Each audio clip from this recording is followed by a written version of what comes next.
everyone. Welcome back to episode 13 of our Coordinator Climb series here on Football Coach College Dynasty. Some quick housekeeping note before I get started. I have finally acquired a new headset for my PC. So hopefully the audio should be coming in a little bit better. I know in some videos it was getting a little quiet, little staticky. So with any luck, new headset, that issue should be taken care of and sorted. Fingers crossed, of course. So the plan of attack for this episode is very simple. We are going to get through the entire 2030 season. We are in year 3 at Baylor. Year 1, we went 9-4, won a bowl game, finished ranked 22. Pretty strong season, I would say. Year 2, though, 7-6 with a bowl loss. Not good. This year, though, we are ranked to start the season. It's the first time in this save as a humble offensive coordinator that one of my teams is ranked at the beginning. We're currently ranked 23rd for reference. TCU, who only had one loss last season until the playoff, is ranked 13. So pretty competitive. Big 12 here. UCF is just outside the rankings at 34. And we're ranked 18th in offensive talent with an 85, 20th in defensive talent with a 20. Our schedule this season, we are finally finished with this stupid 1 home, 2 away nonsense with Alabama. We are playing Alabama in week 1, and then if I ever play against them again, it will be too soon. And then conference play begins. We have home to BYU, on the road to UC and Houston. Second out of conference game, home to SMU. I think that'll be a good game. SMU has had a pretty strong season. They have won the American thrice in a row, but didn't win it last year. So I think that'll be a pretty good football game. Then we are home against Kansas State. This is a revenge game. They beat us last year. They were a really, really good football team. I think this Kansas State game will be the best judge of where we stand in the Big 12. Home against TCU, rivalry game. They have destroyed us the past 2 times. We'll see what happens. Once again, the AI has deemed fit to set $10 million on fire, and so we are playing New Mexico once again. And then at UCF, Kansas, Texas Tech, and then one final home game against West Virginia to close out the season. As I've said before, there are a lot of downsides of just being a coordinator. Obviously, not doing anything with recruiting is the biggest one. The other biggest one, though, is scheduling, because objectively, this is a terrible schedule. Like, not only are you opening away to Alabama, probably going to get crushed, you have a useless last out of conference game against New Mexico, and almost all of your home games are before the bye, which means for a lot of the recruits coming in, it's going to be their first visit. So you're not going to get that second visit bonus, that third visit bonus. So that's a bit frustrating. But it is what it is. In terms of our team and where things stand, I think I like the offense a lot. There were a couple disappointing things that happened in the transfer portal offseason that I talked about last episode. The main one being that the AI just did not address our running back situation at all, and instead decided that I should run it back with the same 3 guys that we had last year. And famously, we sucked at running the ball last year, so we'll see. But it is Lawrence Kirk's senior year. He is a 4-year starter for Baylor, 1 year for the AI, 3 years with me. Last year, he had a worse season, I would say, by pretty much any metric you want to use. But he also got sacked a lot more, and we were having to play from behind more than I think we did the year previous. So I'm looking forward to a senior year with him. He got a pretty decent boost to his IQ. His accuracy went up also. A little bit of arm strength, which is nice. However, And this is something I'm noticing more and more. If a high school recruit has a cannon of an arm as a recruit in high school, it's not going to get that much better in college. It started as a 95, went down to as low as 93, and now back up to a 97. So if you're a gunslinger in high school, you better get more accurate and better IQ. So he's going to be our starting QB going into this season. I think we have a really good wide receiver group. Ricardo Manning, Elliott Paul, Caleb Matthias, great 1, 2, 3. River Reed, didn't play as much as he probably wanted to the past 2 years, but he got a big offseason boost. Hayden Hanna, Cameron Tahir are some sophomores rounding out the bunch. Looking at our offensive line room, it's not good. Let's just get that out of the way. The 101 Ray Arnold up top really makes this list look better. I've dropped it down to 7 O linemen in the rotation simply because I don't want to put redshirt freshman Jake Rouse or sophomore Gail Meyer out there. So we're going down to 7. I think pass block, we're okay, with the exception of Quinn Fernandez, Liam Drayton aren't great. Run block, though, I think will be pretty good. But as always, if like any of my top 4 O linemen get injured, we are in deep, deep trouble. Tight end Liam Hilton, who was starting for us as a true freshman last year, got injured for a couple games, and he's going to be back as our starting tight end this year. So that's how our team looks. I think on paper, our offense looks better than our defense. So we may have to score, 35 a game. It is the Big 12 after all. But I'm excited. And my plan for this video is simple. We are going to get through the entire season, however many games that is, whether there's playoffs involved or anything like that. Be excited to see. I kind of want to test out how a sort of longer actual stream length episode goes, both on the Twitch VODs and on YouTube in terms of viewership. So without further ado, let's get this party started.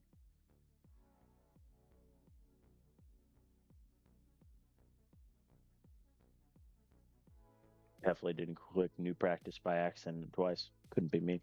All right, Bama, how good's your football? Oh, man. 88 quarterback play. Fair enough. Yep. Wow, their running back room isn't great.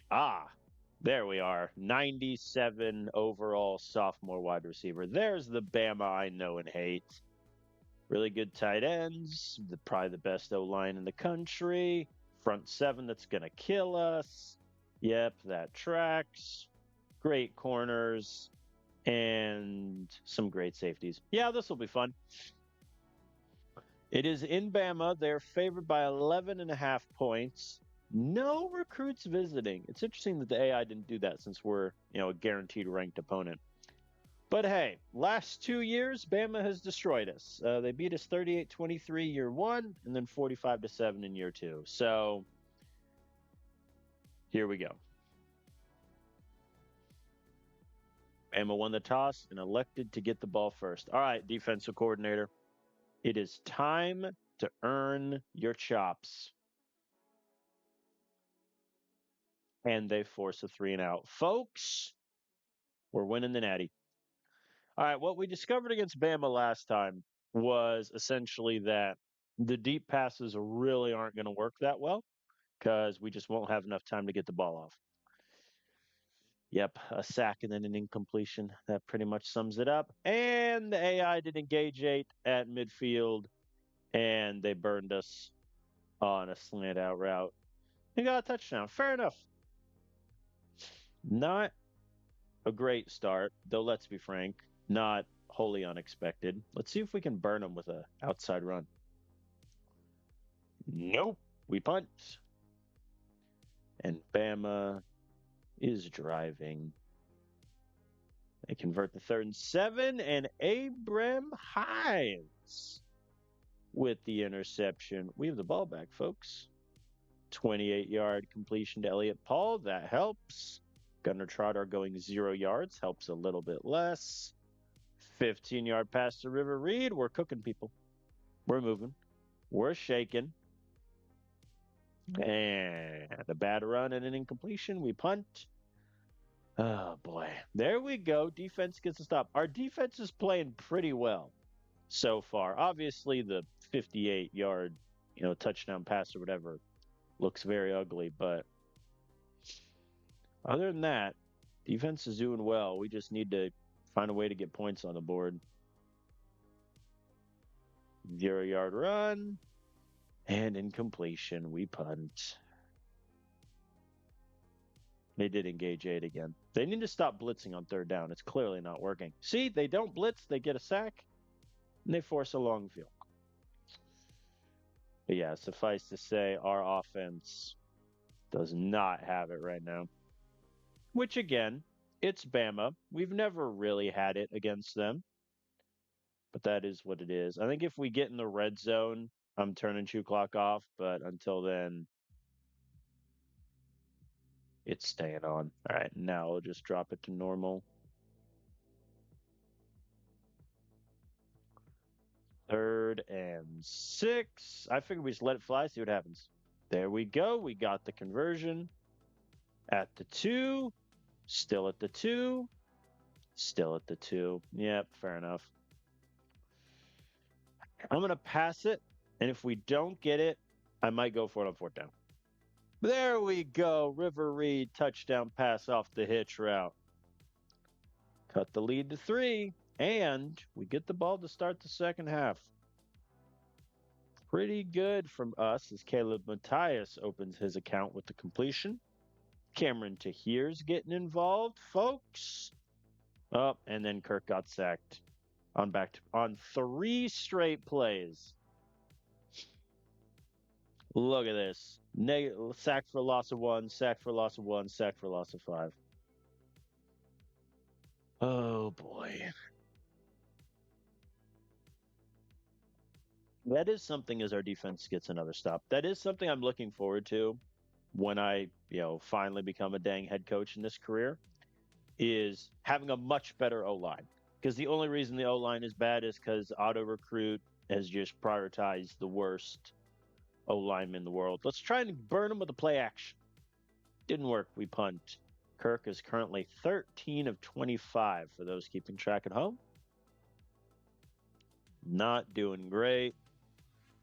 Yeah, they're going to get a score out of this at least. Yep. All right. 10-point game in the 4th quarter. I think if we don't score here, just from a matter of time, probably not winning this football game. 3rd and 2, I'm going to pass it, and if we don't get it, I'm going for it. All right, we got it. Easy. 2-yard completion. Oh, my offense is on skates right now. There we go. That's a big conversion. Caleb Matthias gets me 21. Garrett Weaver gets me 0 yards. Yep, that tracks. That tracks. I really don't want to settle for a field goal. There we go. Cameron Tahir over the top. 3-point game. Come on, Bama. What do you got? They have a 21-yard pass to convert the 3rd down is what they got. There we go. They missed the field goal. Here we go. 4 minutes left. We're almost at midfield. Touchdown, if we time it right, wins us the ball game. 20-yard completion to open. We move. I'm going to be a little bit bold, and I'm going to turn shoe clock on for a little bit. Just a little, just a couple plays. Okay, it's going up. We're going up tempo.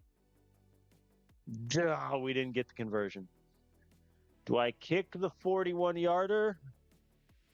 It's not guaranteed. I'm going to go for it. Be brave. Be bold. We get it. Okay. Okay.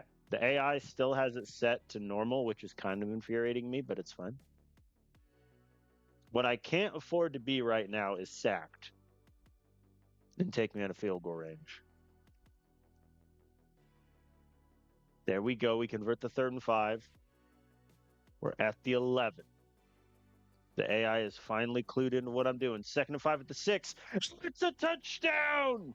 Garrett Weaver out of the backfield. He missed the extra point. Oh my God, Rory Lane. Oh, Rory Lane. I've never had a worse kicker.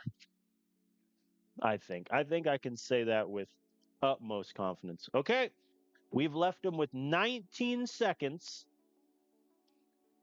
Field goal ties the game. Okay, 6-yard pass. Last play of the game. Incomplete. We beat Bama. Start out the celebratory trumpets, folks. We beat Bama 20-17. Down goes the Titan.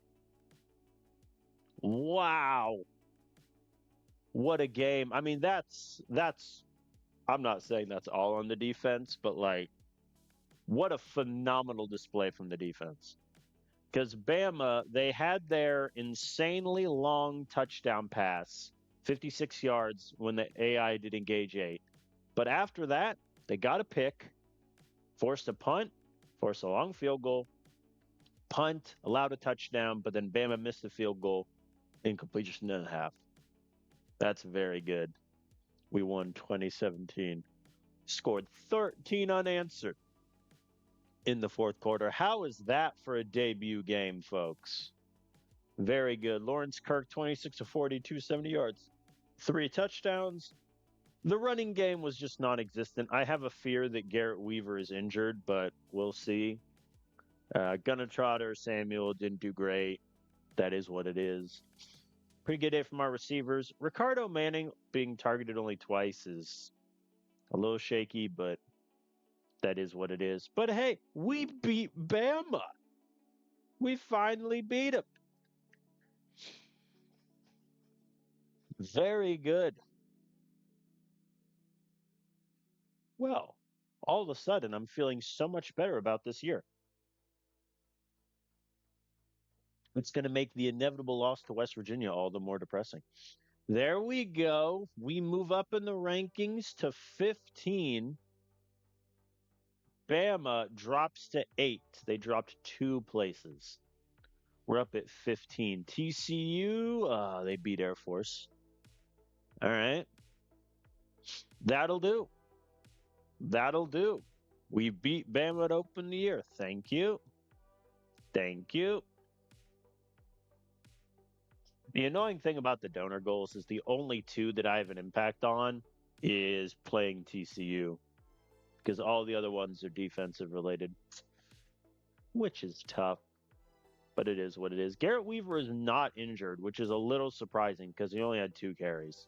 I know he's our 3rd running back now, but figured he'd have more. All right, conference play begins. BYU and their all-time name QB, Danny Battle. What a good name. I mean, their offense just doesn't look good outside of their QB. Defensively, though, yeah, D-line, they're okay. Pretty top-heavy. Copy and paste that with the linebackers. Corners, they're pretty good. Safeties, they're okay. All right. They had some pretty good-ish defense, but offensively, it's looking a little shaky. One thing I do want to check really quick, do any recruits want to have me schedule a visit? Yay, Samuel Peoples. Who's on your list? Houston. Ooh, do we play Houston at home? No, we don't. That's a shame. Let's schedule the wide receiver to the Kansas State game. Because as an offensive coordinator, I can schedule some recruits, but I can't schedule like most of them, which I think is realistic. So that is what it is. All right, home game against BYU. We're favored by 7. The AI has scheduled 7 recruits for this game, including a couple 4-star defensive players. So far in the sim, I beat BYU in year 1 at Baylor, 31-6. So hopefully the good times will continue. All right, we elect to receive. I think we're going to start. I think we need this game because obviously Bama has a phenomenal run defense, so that's not a good indicator of our run game this year. So against Baylor, I'd like to run it a bit. Liam Hilton, 23 yards. Thank you, sir. Gunnar Trotter barely gets me anything, but Elliott Paul gets me to the 4. And River Reed with the touchdown reception. We're up 7-0. And defense forces a 3 now. This is a game I think could become a blowout, just based on how well our defense did against Bama and how poor talent-wise BYU is. Oh, Elliott Paul fumbled. I jinxed this, folks. I really did. And then we get an interception on the back end. Brandon Ogden. Very good, sir. There we go. Trotter got me a 2-yard run when I needed to. And Samuel Waite, 41-yard rush all the way into the red zone. That'll do. I'm not doing a bubble screen. Get out of your mind.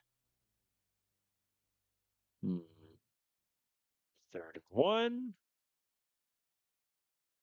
There we go. Gunnar Trotter, 9-yard run for a touchdown. That'll play.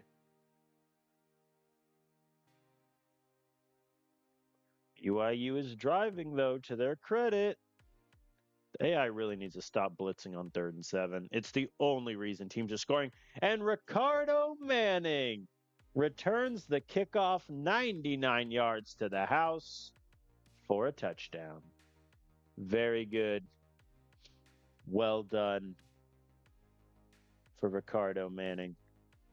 And this is his first and really only year, unfortunately, as a returner, so that's good to see. Caleb Matthias gets us the first down after the sack. That's only the first sack of the game. Defense is doing, or offensive line is doing pretty well. I am not doing a play action bubble screen at the 7. Get out of your mind as Samuel Waite runs it in for a touchdown. He missed the extra point again. I have never had a kicker been this bad at extra points. Even like in this save with New Mexico State, at a previous save where I was managing Kent State, like, it's very surprising. All right. BYU starts with the ball. They're down 20. So I think if they don't score here, it's going to get rough. And they don't. They punt. Ooh, we have the ball at our own 7, though. Run the ball. Screw it. RPO screen. That's what I get for running it. That's what I get for being cheeky. Jet sweep. 13 yards. Yeah, I think this. Oh, Gunnar Trotter went backwards. They did engage 8. How dare you? If it was a closer game, I might have gone for it there, but I'd rather give our defense the whole length of the field to stop them, which they don't. BYU does get, I don't know why in the world. What was the 4th down yardage on that? 4th and 5? I feel like you go for it there. I mean, is there really a difference between being down 20 and being down 17? Nothing for us, though. 3 and out.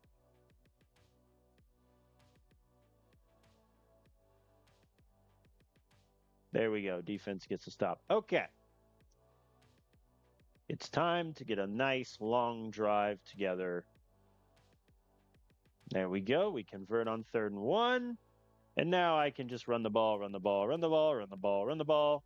Gunnar Trotter runs it in for a touchdown. That'll be ball game.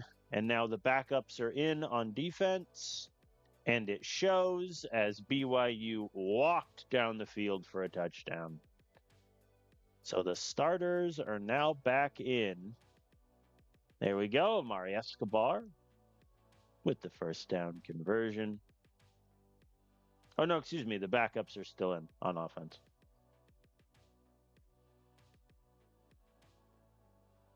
Really? Make the field goal. Man, Rory. All right, we get the win against BYU. I don't think it was ever close, per se. I mean, let's be frank, we won by 17. But our offense, I mean, in terms of time of possession, they were only 6 minutes less of us. So it's not great.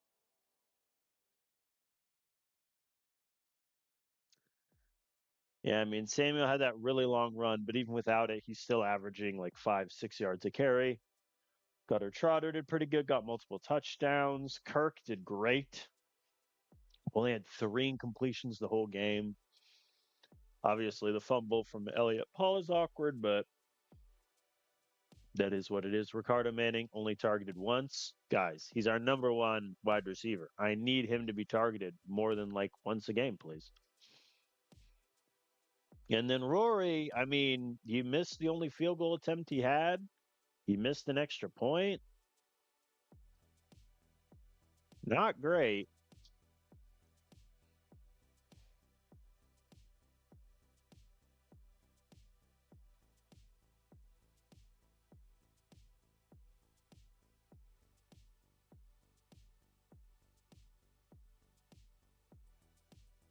We drop in the rankings, which, I mean, that feels harsh.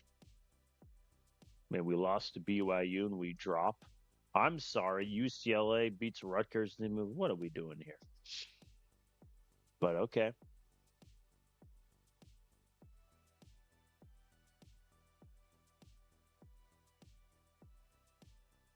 All right. Recruiting visits. Looks like we got about 460, 535 for all the recruits, which is pretty good going. Hopefully that means we end up with more committed recruits this year. I think last year we had what, like 14 by the end of the season? So that number definitely needs to be improved, I would say. Hmm. All right. Ooh, UC is ranked. That's fun.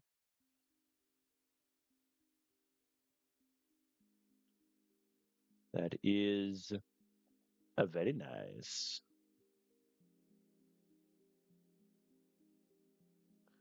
All right, UC, who have they beaten to be ranked? They beat Boise State and Houston and have found themselves in the rankings. Good for them. Oh boy, they have a good front seven. Yep, pretty good D line. 95 overall linebacker. Good for them. Yeah, he looks pretty good. All right. This could give us trouble. Maybe. You never know. All right. Cincy is favored at home by 2.5 points, which means on a neutral site, it's essentially a pick 'em game. They have 7 recruits visiting, including a 5-star JUCO tight end who unfortunately cannot catch and is not very quick. I would move this guy to O lineman if I were recruiting him and just hope his strength is like a 70. All right, so far in the save, we beat Baylor, or excuse me, we beat UC in year 1, have not played them since. And they're ranked and they're favored, so I think we need to get out to an early score to feel good about ourselves. There we go. River Reed 8 yards, and Gunner Trotter goes backwards. That tracks. Send it. There we go. Elliott Paul, 25 yards. Thank you. Thank you. There we go. Matthias gets us the first. We're in the red zone. We're moving. We're shaking. And Cameron Tahir gets the touchdown off the slant. That's good for the sophomore to get a touchdown early. Why does the AI keep doing all out blitzes on 3rd and long? I will never understand. We don't have the corners to make that work. There we go. 3rd and 15, and their wide receiver dropped the Hail Mary throw. Uh-oh, we went backwards. Just gonna... And Wake got tackled. All right, they got a safety. What a terrible, horrendous run game I have. And the AI does not do goal line defense, so UC takes the lead.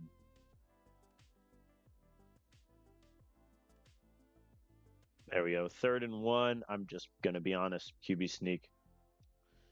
Really, man? What are the odds they stop it twice? There we go. God, our run game is it depresses me, really. There we go. Kirk is scrambling. He finds Elliott Paul for 15. We're in the red zone. 3rd and 1. I'm going to run it, and if we don't get it, I'm going for it. There we go. Gunner Trotter to the house. I'm going to go for 2 here. There's not really a difference at all between a 4-point lead and a 5-point lead, and it will stay at 4. All right. And UC punts. And again, we are burned in our own 5. And Samuel Waite loses 3 yards. Goodness gracious me.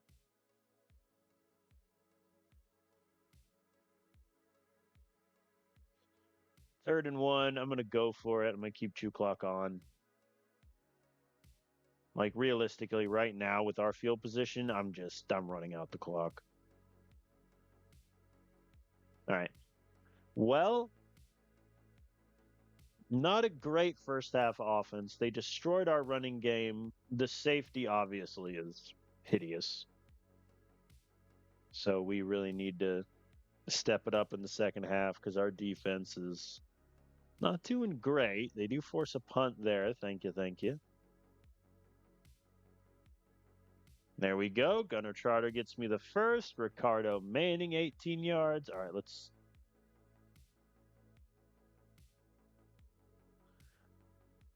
4th and 2 at the 41. I think I go for it. I'll do hitches. There we go. Cameron to here, 9 yards. We convert. And to here, 9 yards again. Very good, sir. RPO bubble screen sucked. Kirk is sacked. And a 22-yard completion to Caleb Matthias. Folks, we're in business. And Gunner Trotter runs it in. 11-point lead. So they need 2 touchdowns to win this. I like our chances. We convert on 3rd and 7. I like him even more. Get him with the sweep. Garrett Weaver, 13 yards. Good for him. We don't convert on 3rd and 8, and the field goal is good. So 14-point game. Looks like UC is going to score here, but the question is how much. Why does the AI? Another annoying part about being an offensive coordinator is I can't stop the defensive coordinator from hanging himself by doing all-out blitzes on 3rd and long.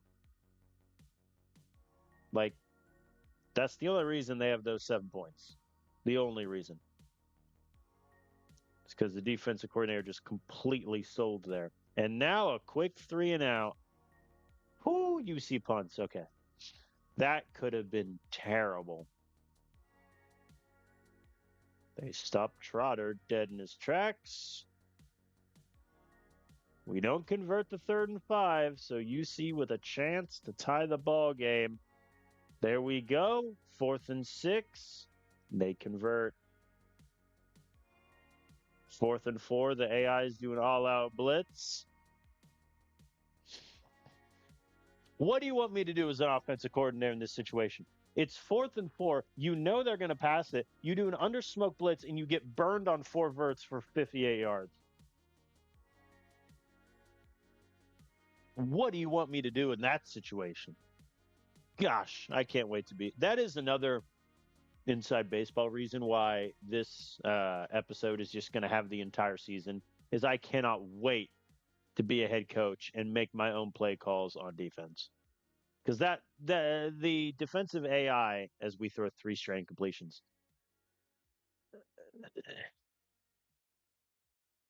Yeah, the defensive AI has legitimately cost us this game if we lose. Like that's the only reason we lose this is because of them. All right, we're starting on offense. Very simple. Very simple. If we score a touchdown, we go for 2.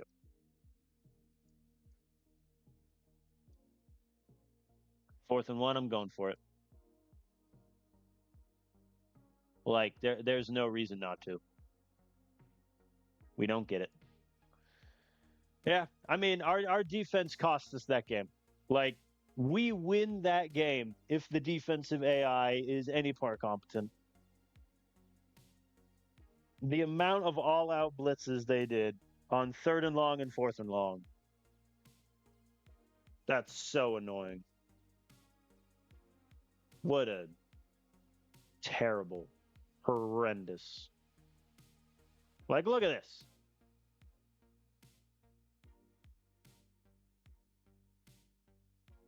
That's frustrating. And the other annoying part about that is there's no fix for this because the solo developer has moved on to a pro football version of this game, which is his right. But also, the defensive AI is broken. And there's no fix for it. It's just something you have to accept if you do like an offensive coordinator career like I'm doing. So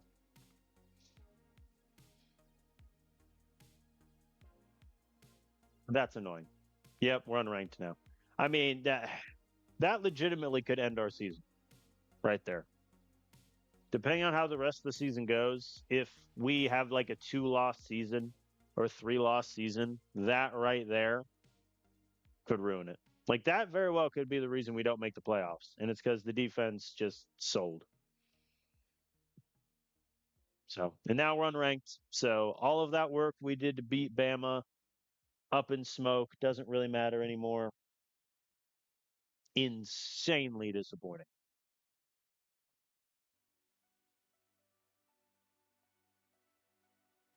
Oh.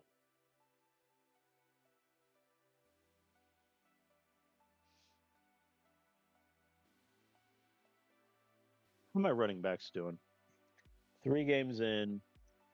Samuel is doing okay. He obviously had that big 50-yard carry, which skews the numbers a bit, but he's doing pretty good. Gunnar Trotter's not doing great at all. He does have 4 touchdowns, though. Garrett Weaver only has 11 carries, but he's doing okay. I mean, Ricardo Manning only having 3 catches, despite being our number 1 wide receiver, is a little silly. Like, what are we doing here?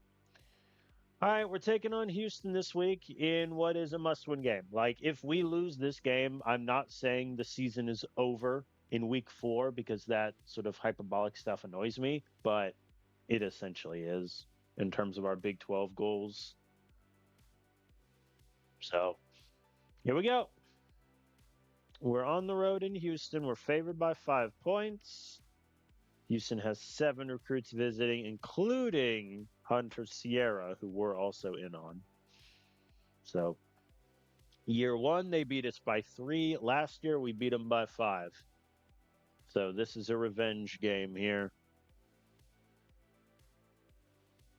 We won the toss, elected to defer. And defense forces a punt.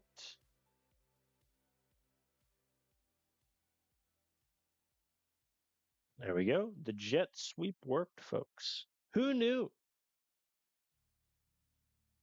Play action. Didn't work.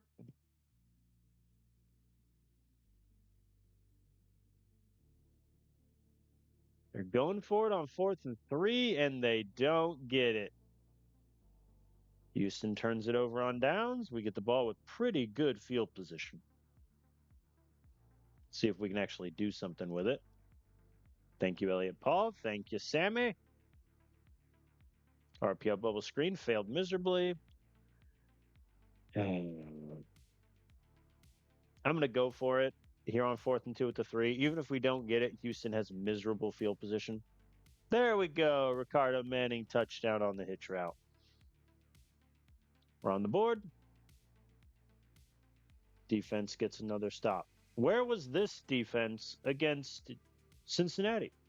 I ask you. Man. Yeah, Kirk's only 6 of 11 right now. Not looking great.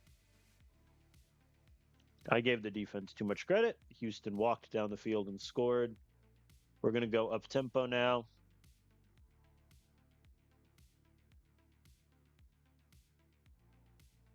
The AI finally got the clue.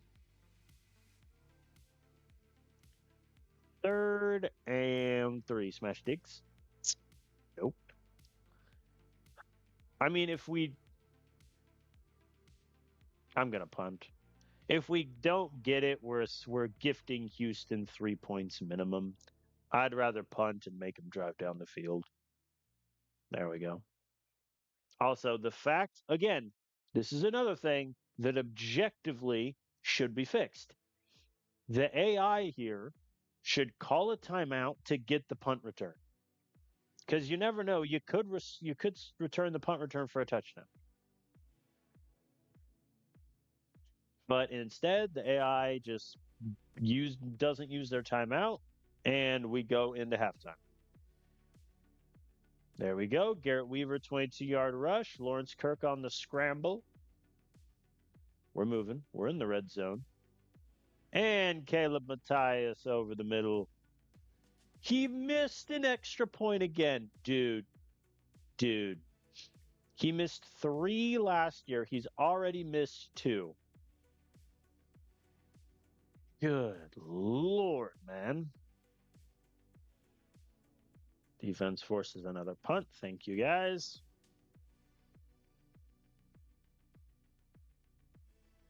All right, let's try to run the ball. Never mind. Samuel went backwards. I will do no such thing, actually.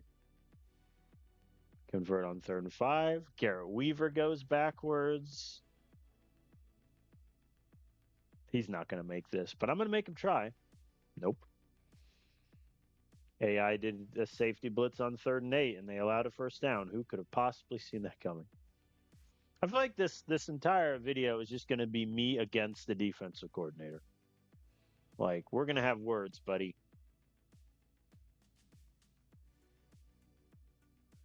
3rd and 2, I'm going to run it. When I made the decision to run it, I said, well, 4th down, it'll, be 4th and 1. I can just QB sneak it. But then he went and got 0 yards. There we go. All right, Houston settles for a field goal. 3-point game. I think we need to put this game away. But our offense is not pulling its weight. Caleb Matthias doing well there. Cameron Tahir gets us to the 34. Thank you. Sammy just wants to be my starting running back. There we go. Elliott Paul touchdown off the curl route. 10-point game. 6 minutes left. Defense, please don't implode. They forced the punt. Perfect. All right. So about that run game.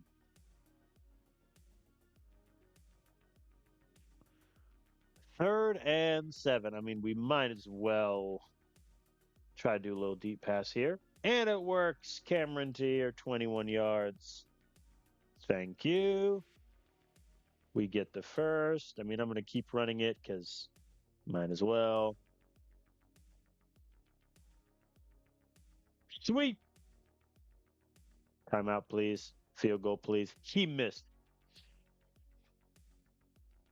Y'all, I can't bench him because the backup kicker, Moises Anderson, is one of the worst kickers in the history of college football. But my God, Rory, he's missed 2 extra points, and he just missed a chip shot 28-yard field goal.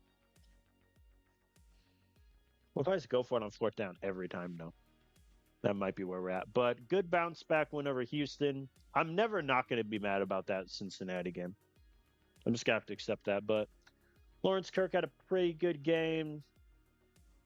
Our run game was okay. Gunnar Trotter just, for whatever reason, does not really have it. I'm tempted to make Sammy the starting running back. But we'll see. Pretty good game for the wide receivers. Hilton was only targeted once, which is a bit annoying. And look, I mean, Lane missed both field goals and 1 extra point today. Like, that is 7 more points we should have had if our kicker is good.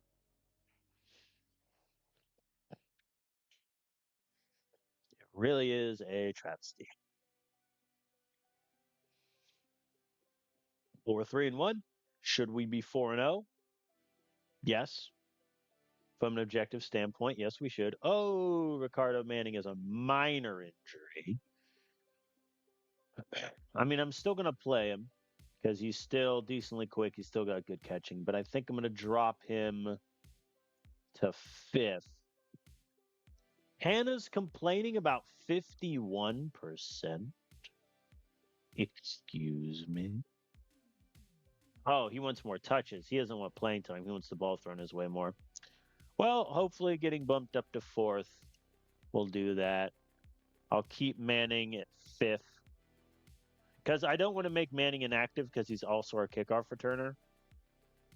However, with his injury, do I want him to be our kickoff returner now? I don't think so. You know what, Hayden? You're our new kick returner also. He's our new return man. Seems like it could backfire. We'll see.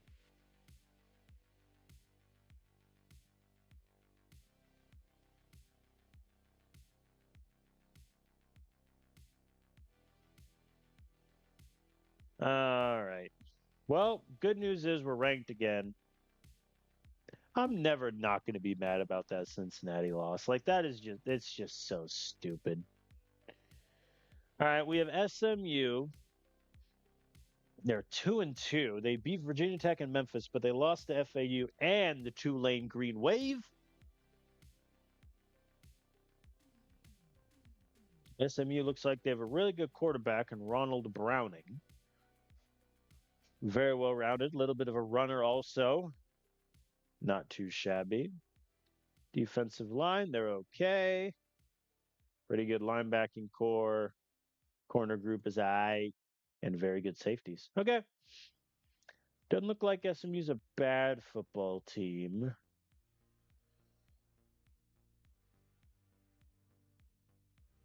I mean, they don't really sack the quarterback. Their defense is on the field for a long time. We'll see how it goes. We are at home against SMU, favored by 2.5 points, which means on a neutral to pick them. We have 8 recruits visiting, including a plethora of JUCO and 4-star guys. John Marsh wouldn't be a bad QB pickup.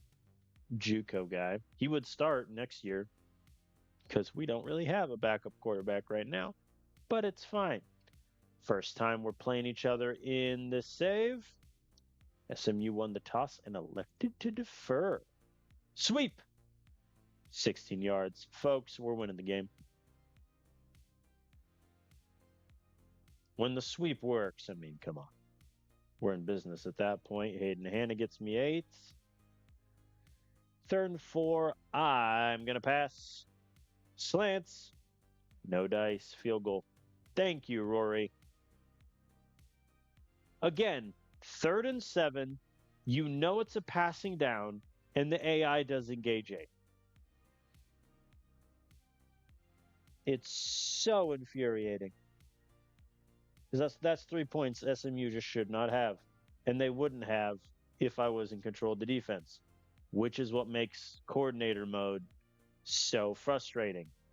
Is because I have no mechanism to which I can save the AI from itself. But hey, if we're in luck, this will be my last year as a coordinator and we'll be okay. 2nd and 2, run it to the outside. Perfect. Yeah, I'm just going to keep running it. If they can't stop they stopped the run. I didn't even get finished with my sentence of if they're not going to be able to stop the run, and then they immediately sent Gunner backwards. But Cameron to here. Touchdown. Easy. Once again, 3rd and 6. You know it's a passing down, and the defensive AI does engage 8. Hey, look. It worked. It cost us the game against University of Cincinnati, but by all means, keep doing it.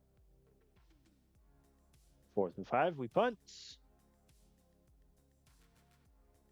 Wow, they went for it on 4th and 8 there, and they got it. Good for them. Touchdown ties the game. Okay. We have ourselves a brand new ball game. Get him with the bubble screen. Didn't work.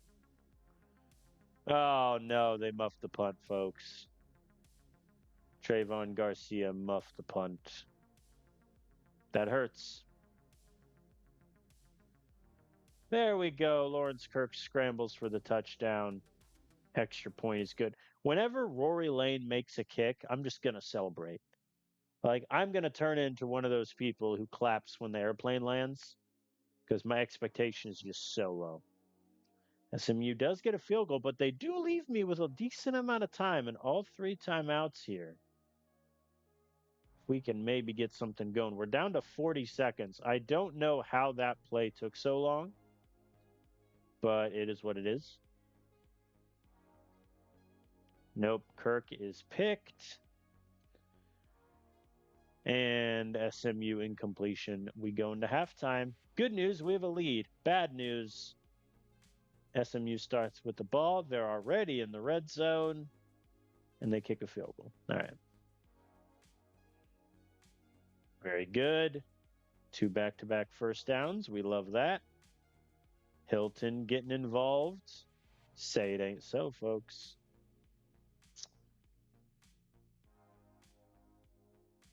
There we go. Caleb Matthias gets me 21 yards for the first down.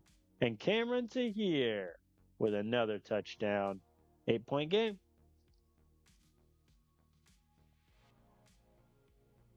They go for it on 4th and 2, and they do not get it. I like how aggressive the SMU AI is.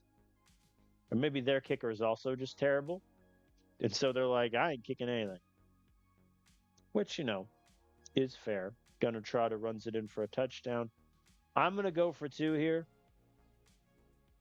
Yeah, we don't get it. All right, 15-point game.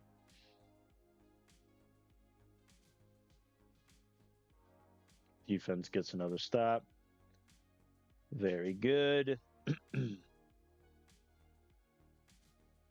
0-yard rush. You're killing me. And Kirk, QB, sneaks it in. And now the backups are in on defense, and they get a stop. Very good. Yeah, I'll punt. If I go for it there and don't get it, I'm essentially gifting them a touchdown. They run out of time. Nope, they got the touchdown at the death. So we get the win. I think I'm happy with how the offense played. However, until that muff punt that we ended up scoring off of, our offense wasn't doing that great. Kirk had the pick, which that is what it is. Weaver only had 3 carries, man. You know what? Honestly, yeah, I'm making the change. Sammy's our starting running back. Like,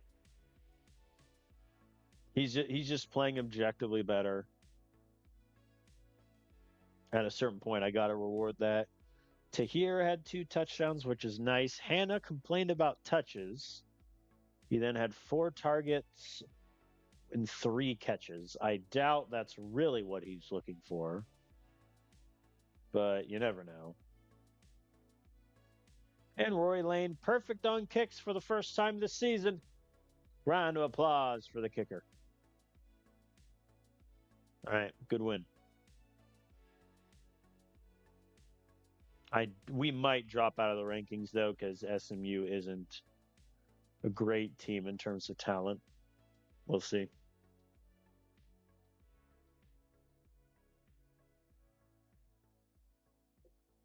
Now we move up 3. Oh, good Lord. Elliot Paul is out 4 weeks.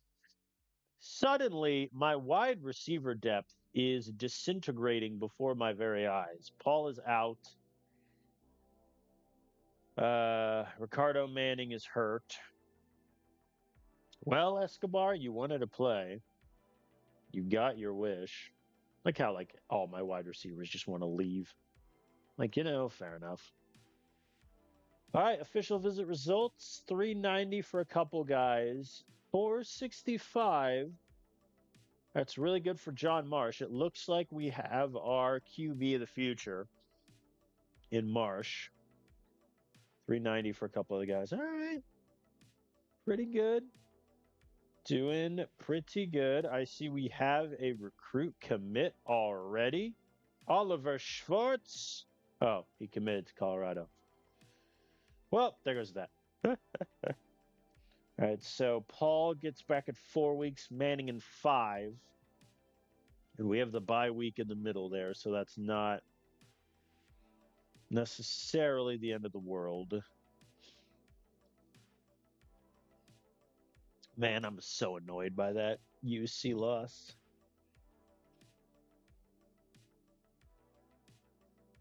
If we win that game, man, we're 5-0. We're probably ranked in the 15 range. But alas, a lot of the Big 12 is ranked though. Can TCU is 6. I'm 21. UC's 22. Kent State's 24. West Virginia's 25. Look at us. UCF's also 27. They're knocking on the door. But also, whoever loses this game between us and Kansas State, they're not going to be ranked anymore. So we'll see how that goes. I think Sammy should be our starting running back over Gunnar Trotter. I think Sammy's just doing so good. He's averaging 6.2 yards a carry, for crying out loud.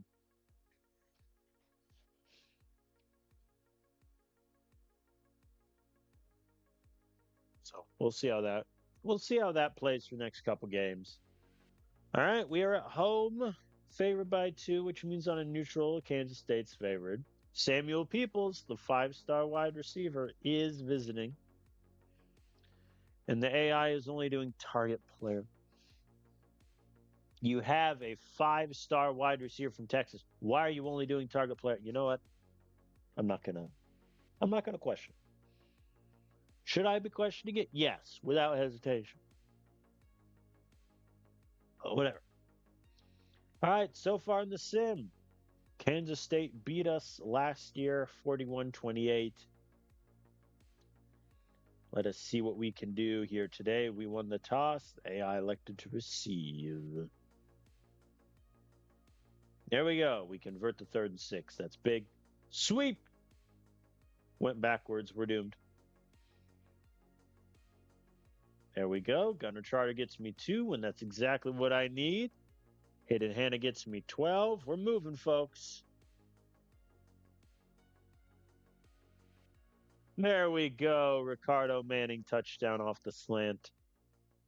7-0. Defense gets a 3 and out. I mean, that was a 7-minute drive on our end. Pretty good. And Sammy fumbles. I made him the running back 1. And he fumbled on his second carry of the game, guys. Kansas State's on the board. Hayden Hanna returns the kickoff, 76 yards. Very good. Filling in on return duties for Manning. And Kirk is picked. Man, we're shooting ourselves in the foot. We're gifted beautiful field position. We throw a pick. Fumble early gives Kansas State great positioning. That's how you lose football games. Let's see if we can get back to running the ball a bit. I say back to. It never really started for us today.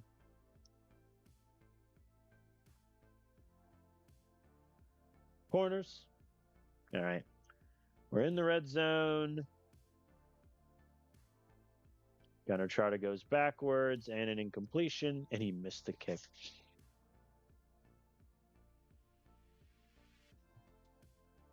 I don't want to bench him because my backup kicker is objectively worse in every way. But, like, Rory is missing everything. There we go. Big conversion on 3rd and 10. Thank you. Chew clock is staying on. There we go. Bubble screen worked. And River Reed with the touchdown. Extra point is good. To get a stop. If you think I'm not going to at least try to get into field goal range here, you got another thing coming, game. AI, get with the program. Thank you. 3rd and 2. I mean, there's no real reason to run it. There we go. We get the conversion at the 25.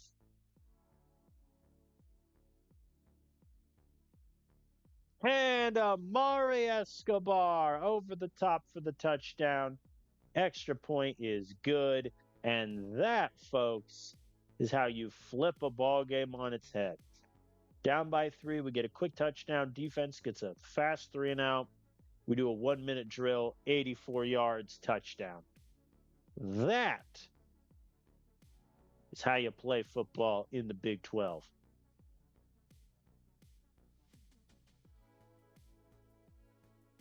They're going for it on 4th-and-1 at midfield.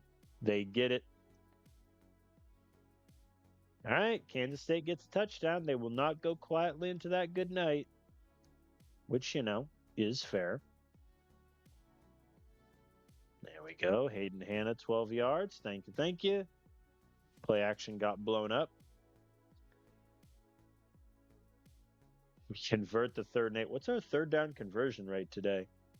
7 of 8. Kansas State, 0 of 5. I mean, that's your difference right there. Kirk is sacked. That hurts. Tahir gets me 7 after the scramble. I'm liking where we're at. Sammy also is not doing well in his first game as a starter. It must be said. There we go. 1st and goal at the 1. Gunnar Trotter runs it in. Back to an 11-point game. Kansas State, though, is driving. I think we just need to score a touchdown in every possession with how our defense is playing. But they do hold them to a field goal, and that might decide the game if we're able to keep scoring. Nope, we punt. We're officially in the danger zone, folks. And they get a long touchdown. They failed a 2-point. Okay, we need to score.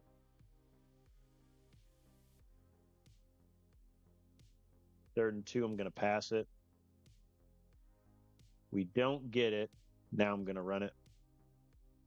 Gonna try to get me 6. Thank you, sir. That was an insanely gutsy and risky decision to go for it there. Because we don't get it. They're a 1st down away from field goal range. There we go. 3rd and 6. And Liam Hilton, the tight end, fumbles.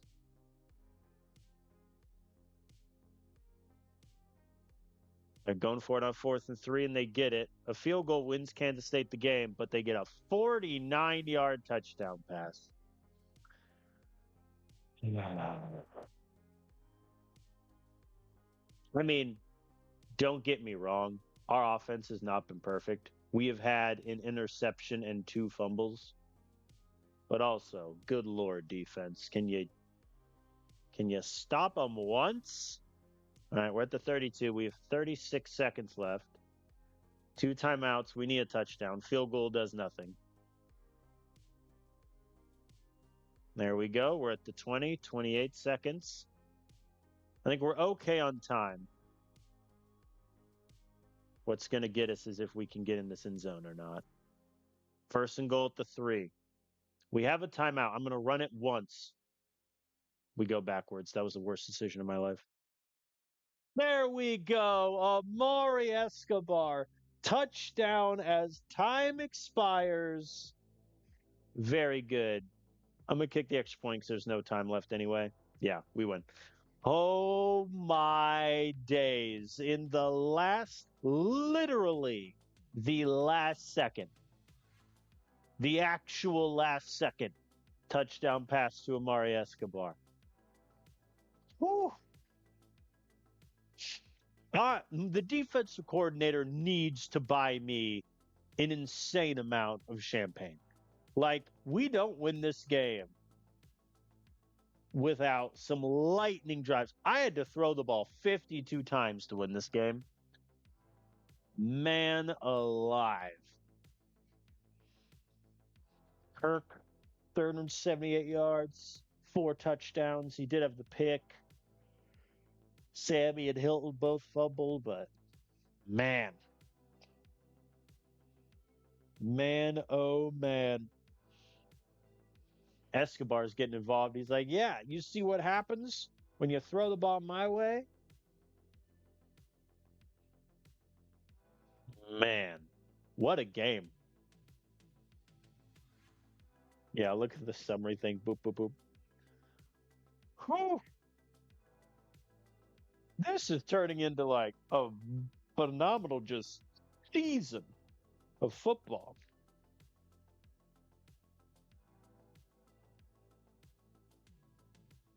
Man alive. That is a rough way for Kansas State to lose their ranking. Yep, certified classic again. I need to quit playing in these certified classics. They're bad for my health.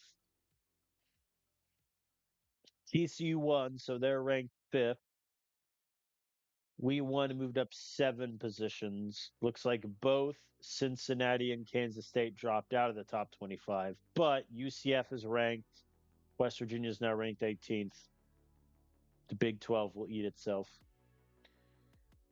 985. Imagine if the AI had been doing a different pitch than target player. Like, if I had any say in recruiting, Samuel Peoples would be on our team.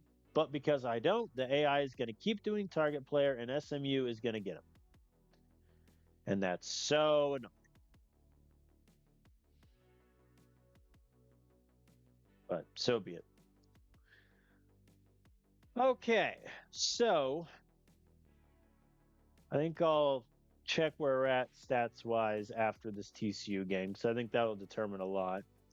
It should be noted, by the way, Bama has 2 losses and they're already down to 13. Who else did they lose to? Us and Florida. All right. I am gonna do I think a switch just for today. I'm gonna have Gunnar Trotter move back to the starting running back. For this game, and then we'll go from there. So TCU, they're ranked 5th. They're 6-0. They've beaten Air Force, Iowa State, BYU, UCF, Northern Illinois. What a cupcake out of conference they scheduled. Have some self-respect. They beat Cincinnati in double overtime. And now they have us. Okay.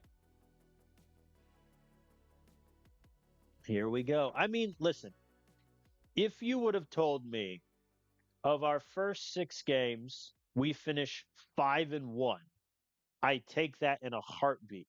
I think the disappointing part is the only reason we lost to Cincinnati was because the defensive AI had the worst play calling I've ever seen. Like,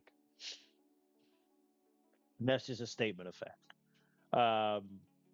So, in terms of where we're at, beating TCU, something we have not done in the save so far, we will get 2 donor goals, have 10.5 million next year in our pockets, and we might become a top 10 team if we beat TCU. We'll see. We'll see what happens. Defensively, they got a really good defensive line, and their second best guy is injured. And linebacking core, they're not great. Really good corner group. Pretty good safety group. All right. Here we go. It's a pick'em game, and we're at home. We have 10 recruits visiting, including a 4-star offensive lineman, who were also bold of us to go into New Orleans to Louisiana and be like, hey, you could play for the best in-state school or come to Texas. So, in the 3 years I've been here, TCU beaten us twice. If there's any time to exercise this ghost, it is this game. TCU won the toss and elected to defer. That is perfectly fine. We're going to open with a deep shot. Send it. 11 yards. I'll take it, 3rd and 4. I'm obviously passing. We get it. Thank you, River Reed. The run game is working. The run game went backwards. Belay my previous statement. Back-to-back incompletions. We punt, but we burn them at the 5. Hey, Arturo Price fumbled. Nathaniel Brandon recovered for a touchdown. We're on the board. 7-0. And TCU drives down the field with a will, but is held to a field goal. CAI, what happens when you blitz on 3rd and short instead of 3rd and long? Who knew? Oh, that's a big conversion to River Reed there.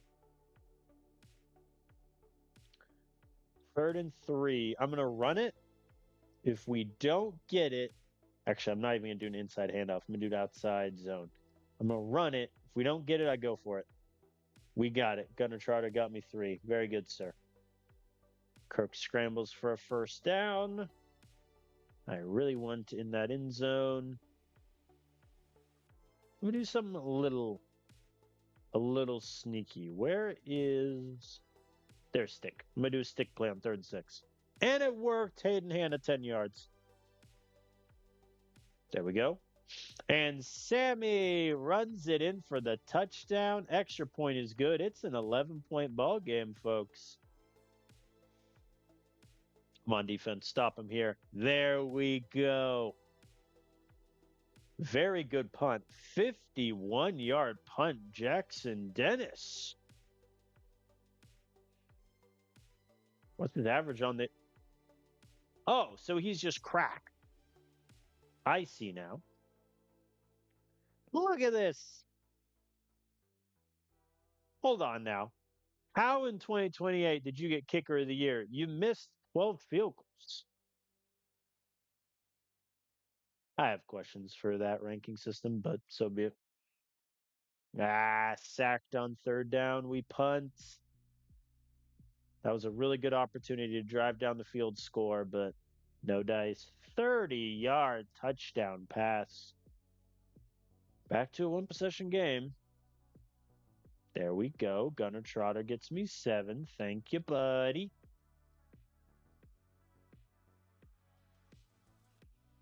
In an ideal world, if I can just burn the whole rest of this clock. Sacked again. Lawrence has only been sacked twice, but they've both been on crucial 3rd downs. They convert 3rd and 13. They went for it on 4th and 2 there, and they got it, which is very frustrating. And they got a touchdown. Man alive.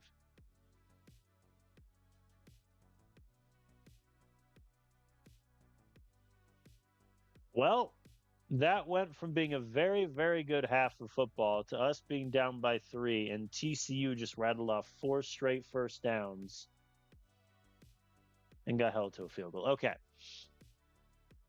Not being hyperbolic, I think if we don't score on each offensive drive, we lose. Just by how our defense is flaming out right now. And Caleb Mattias fumbled. That tracks. The AI converted on 3rd and 15, and they got a touchdown. Yep. I mean, that might just be your game right there.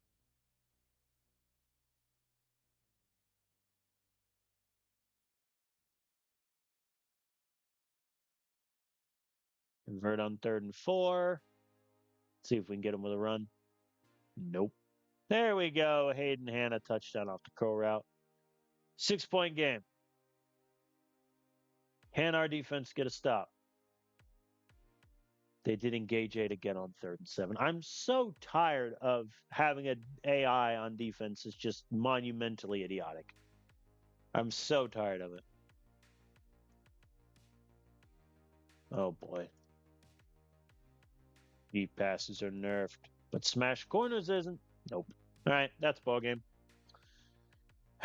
For the 3rd time in 3 straight years, we lose to TCU. I mean, we scored 14 points in the first quarter and scored 7 the rest of the game. You're not going to win playing TCU like that. I think it is it's insanely unfortunate how bad the defense play calling is this year compared to years previous. but that is what it is. Obviously, the fumble didn't help. Our run game was practically non existent, but our defense did us zero favors there. I say that. They did return a fumble for a touchdown, so can I really blame it on them? Kind of. They did engage 8 on 3rd and 7. All right, and there it is. We dropped to unranked. How the mighty have fallen. Down we go. All right. I mean, similarly to what I said before, if you had told me through our first 7 games that we're sitting at 5-2, I'd take that because that means either we lost against the teams I expected to lose, like Bama and TCU, and we beat everybody else, or we had one bad loss, but beat one of Bama and TCU, which is what happened. Our bad losses against Cincinnati, but we did manage to beat Bama at the start of the year, which is awesome. So that is what it is. All right, official visit results. We get 500 for the group, 600 for the running back, but clearly not enough. We're not going to get the 4-star alignment, which is a shame. But that is what it is. All right, let's advance through the bye. See if any players commit and kind of just take a quick stock of our team, see how things are looking.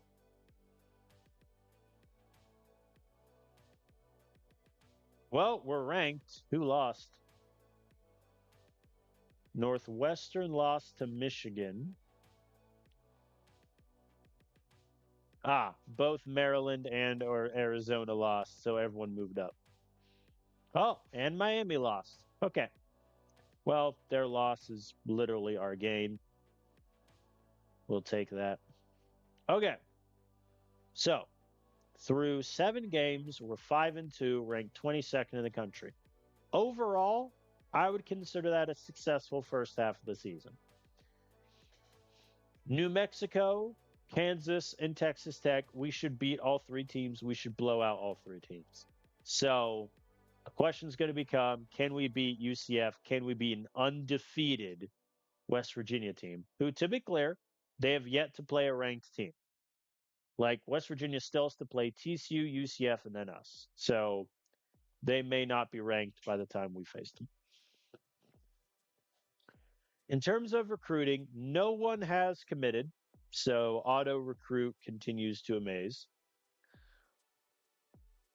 Currently, Baylor is ahead on 25 recruits. So we will see how all of that shakes out in the coming weeks. And again, as I've said, the only thing a coordinator can do in recruiting is change this priority order list.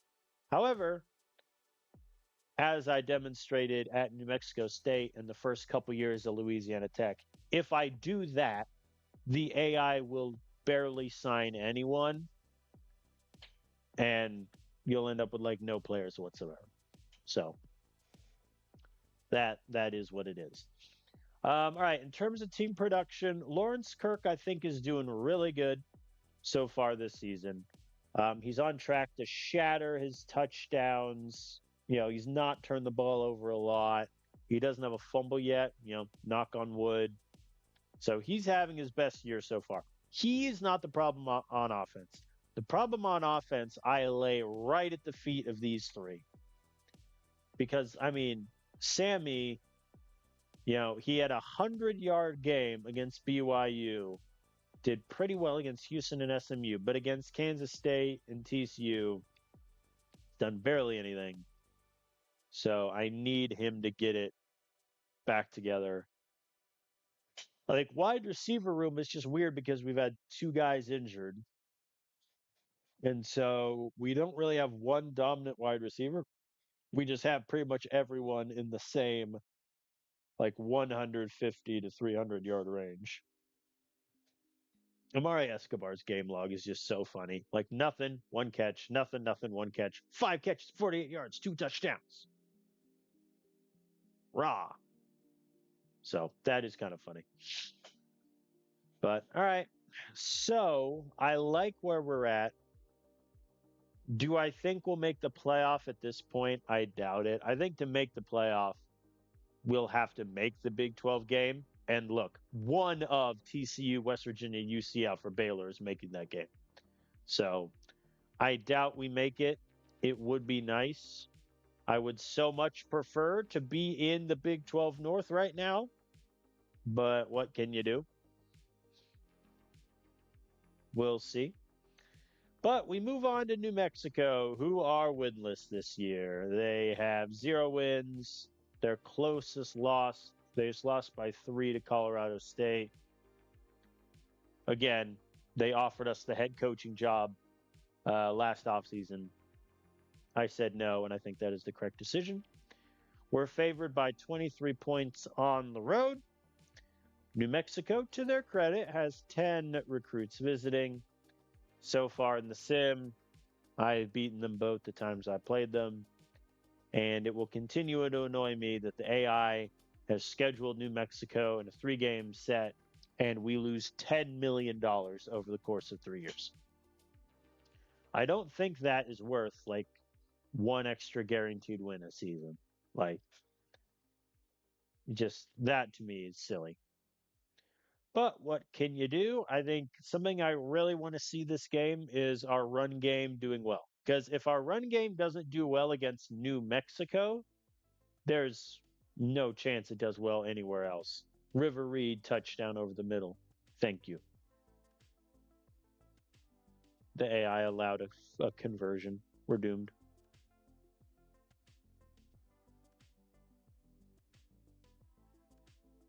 The play action bubble even kind of worked. No, 13-yard pass to Ricardo Manning, and Cameron Tahir runs it in on the wide receiver quick. That'll do. Good stop by the defense. I mean, this game will go like lightning because we're just running the ball, quick passes, burn as much clock as humanly possible, as you do. And Gunner Trotter fumbles. The Lobos recover, and then they themselves fumble. What a beautiful game of football this is, as Lawrence is sacked. And we punt. Is that our first punt today? It is indeed. First 2 offensive possessions. Touchdown, touchdown. Last 2. Fumble, punt. All right. Well, we have scored 14 points. They scored nothing. And they go for it on 4th down, and they don't quite get it. They got 2 yards when they needed 3. That's rough.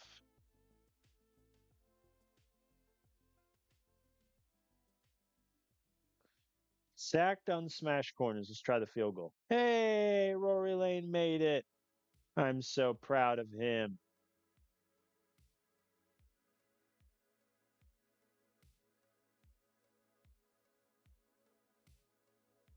There we go. We convert to 3rd and 7. Very good. But then we're sacked. But we converted anyway. Look at us. And Hayden Hanna touchdown on the go route. Thank you. Thank you. Oh, yeah. I wanted to see if that extra point technically happened in the 4th quarter, so it would just have a 1 there. That would be kind of funny. Defense gets another stop. Very good. The backups are in on offense, and they punt. Backups are also in on defense, and they allow a 45-yard touchdown pass off of 4 verts. God, my defense makes me want to weep sometimes. There we go.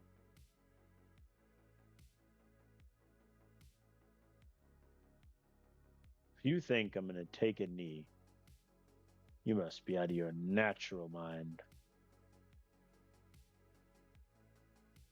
We'll kick a field goal as time expires. As you do. All right. Dominant win. We knew it would be one. 27-7. I think the only issue is, again, we can't have a turnoverless game this time around. Gunnar Trotter fumbled, but that is what it is. I think the run game was fine, so pretty happy with that. Lawrence Kirk only had 5 incompletions. He had 2 touchdowns. Really good from him. I think Hayden Hanna has definitely benefited the most from 2 of our wide receivers being hurt. So that's good. And once again, Rory Lane, he made all of his kicks. Proud of you. Only the 3rd time that has been true this whole season. And we have played 8 games of football. But that's beside the point. If we become unranked because of this, I am going to my athletic director and bopping him upside the head.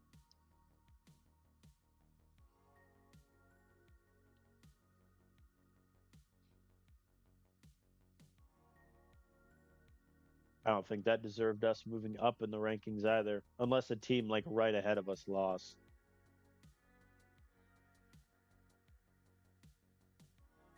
Yep, James Madison lost the 2nd game. That's rough. All right. So Elliot Paul is back. That is good news for our wide receiver group. It is bad news for like every wide receiver that wanted more playing time and more touches. So it's a shame because I think Omari Escobar, is a legitimately good receiver, but he's just buried in our depth chart. Today, what can you do? Pretty good win. I think my initial inclination was correct to keep Gunnar Trotter as the 1. Sammy's the number 2 because he really has not been great since the first couple weeks. Garrett Weaver's threatening to transfer. I mean, fair, but also, what do you want from me, dude? All right. Any commits? No commits. Sadness. We're also, just for the record, we're not going to get the head coach goal of 450 yards per game. Like, we would have to average what to bring that up 70 over 4. We would have to average about 475 yards of offense, and I don't think we're doing that. I don't think that's happening. It would be nice though, but you never know. All right, so we're going up against UCF. UCF 7-1. Their only loss to TCU. They scheduled again a cupcake out of conference, the cowards that they are.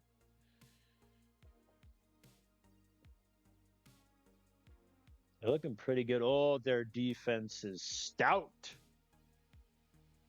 against the pass. They're only averaging 15 points a game. They've only turned over 4 times. That must be nice.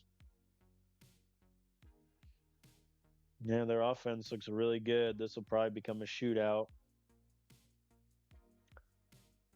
Oh boy, their D-line's great. Their linebacking room is a little worse, but still good. They have a 91 overall corner.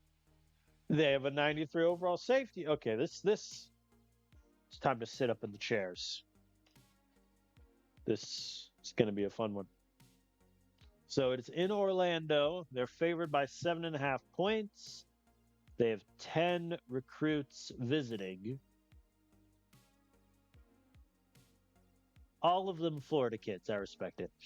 All right, so we played UCF in year 1. They beat us by 3 in a shootout. Then we beat them by 2 last year in a 19-10 ball game. So anything can happen.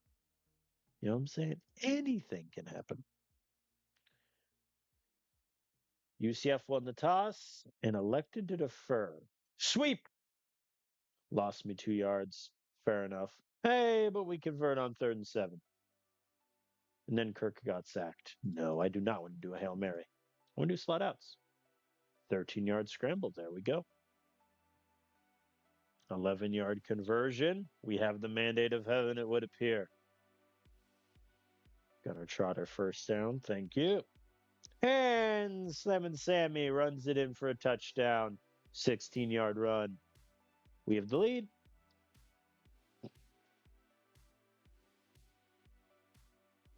All right. They hold UCF to a field goal. Against UCF, that's a win in my book.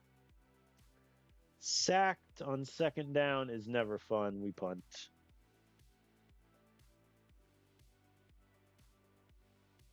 There we go. UCF fumbles in the red zone. We need to take advantage and score.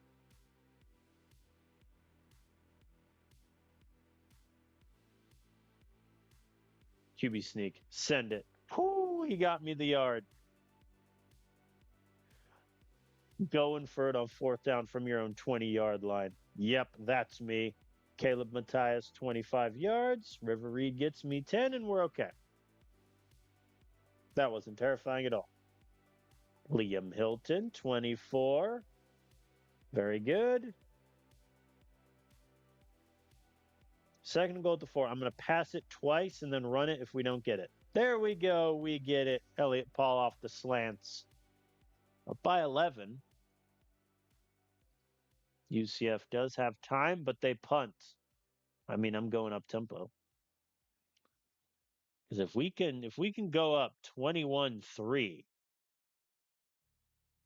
we'll be looking pretty good. The AI has not gotten the memo that I want to go up tempo yet, which is a little bit annoying. But that's okay. That's fine. 3rd and 2, I'm going to pass. I'm going to go 2 clock for this play in case we don't get it. We don't get it. All right. UCF gets the ball, pretty good field position, but our defense has been good today, and they get an interception. We're in business. I have 1:30, 2 timeouts to get down this field. Let us begin. The AI finally understands what I'm doing and goes up tempo. There we go.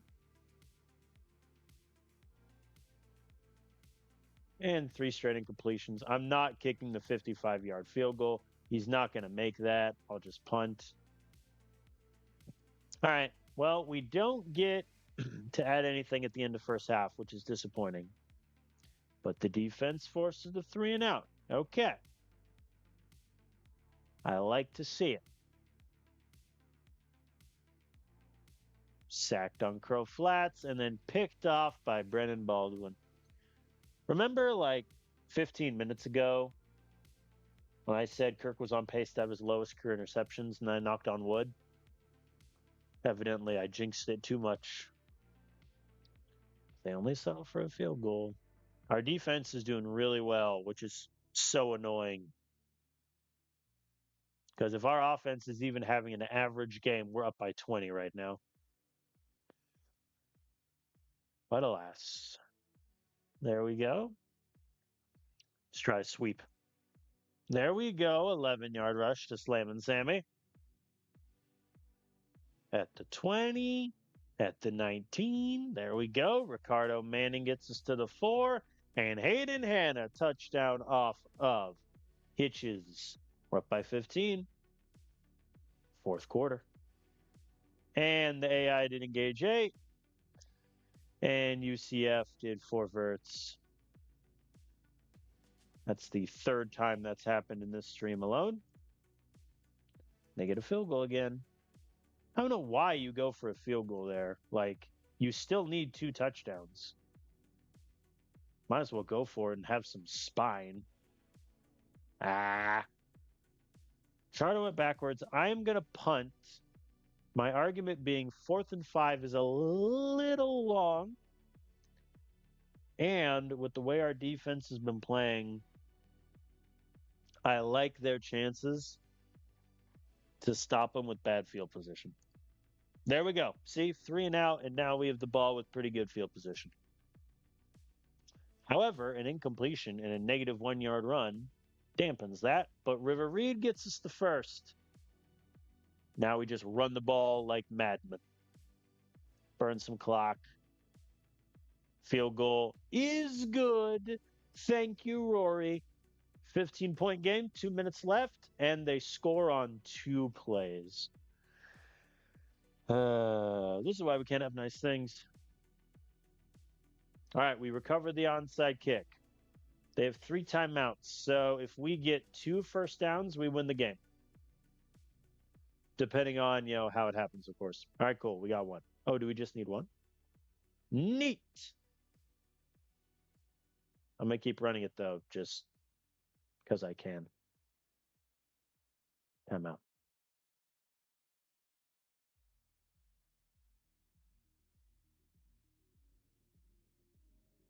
Timeout, please. There we go. All right, we beat UCF 27-16. That's a pretty big win. I think our offense didn't do great until the end in terms of chewing the clock and being able to put a long drive on the board.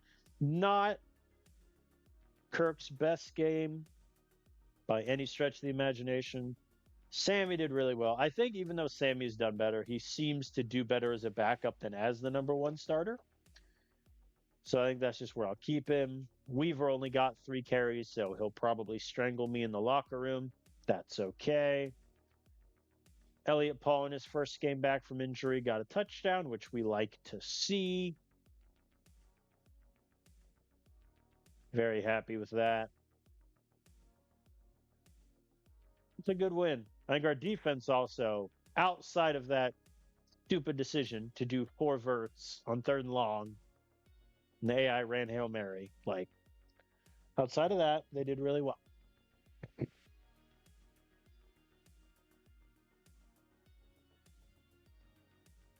It's outside of that, how was the play, Mrs. Lincoln? All right, let's see where we're ranked. We move up 3 spots, and Ricardo Manning is back to full health, which is very good. All right, 7-2. We're looking good. We're now ahead of UCF in the standings. Oh, TCU lost. They lost to West Virginia. Perhaps I was too harsh on West Virginia earlier. Okay. Okay, West Virginia. I see you.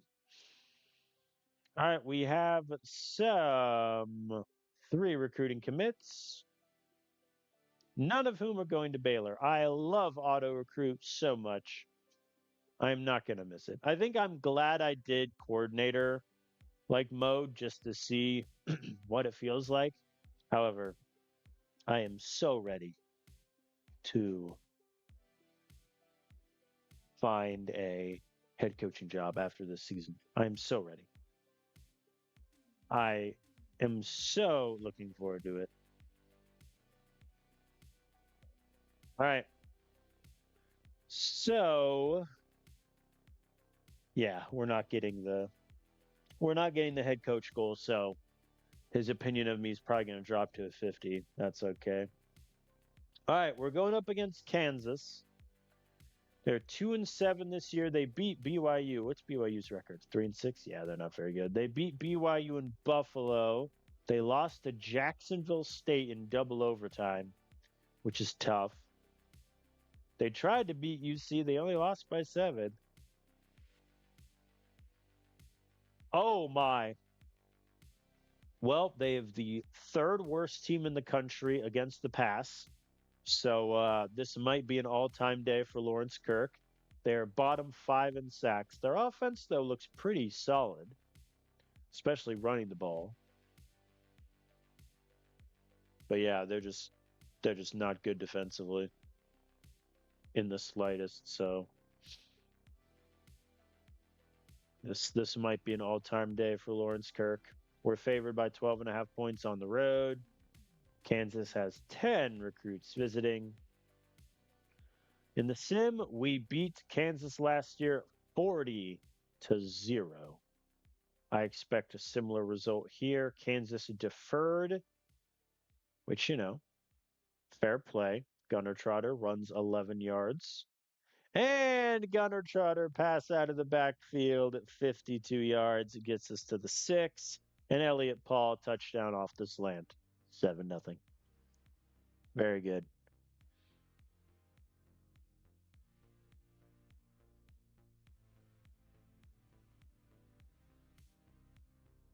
Gunner Trotter, 46-yard run.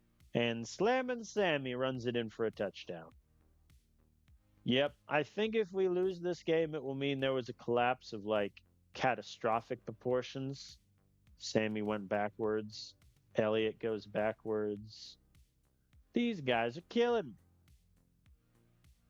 There we go. Play action. Oh, even the play action worked. We convert on 3rd and 11. And Gunner Trotter runs it in for a touchdown.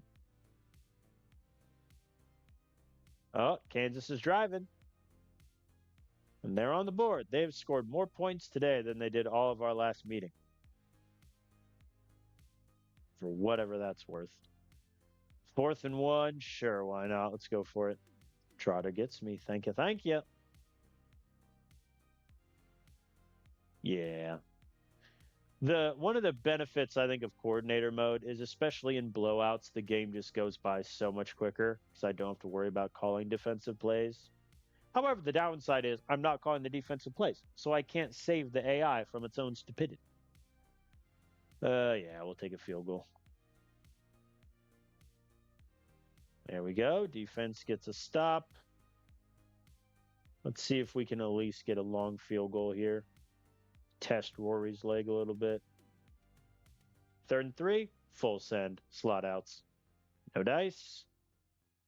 He missed it. Man. You know, are we still recruiting that JUCO kicker? I hope the AI is. They are. I mean, honestly, if we get Wade Jeffers, which is looking like we may, I might start him over Rory Lane, man. He's missing everything.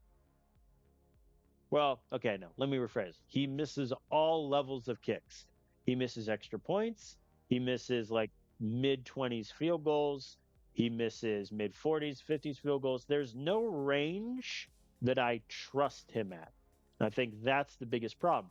Because if he just didn't have a lot of power and I knew that his max range was like 42-yard kicks, that's fine. I can play around that. I can be more aggressive on 4th down. But since he misses the chip shot ones, there's nothing I can do. As Ricardo Manning gets a touchdown off the hitch. All right, Kansas. They add more points on the board. I mean, Kansas's offense isn't doing that bad. It's just that they're not getting a lot of time.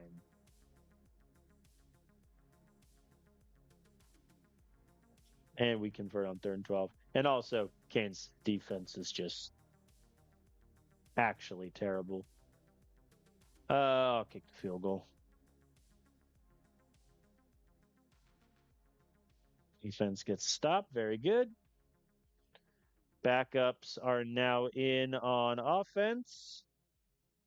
Let's get a little bit pass heavy here because I kind of want to see how Alex Hill can do against like an objectively inferior defense.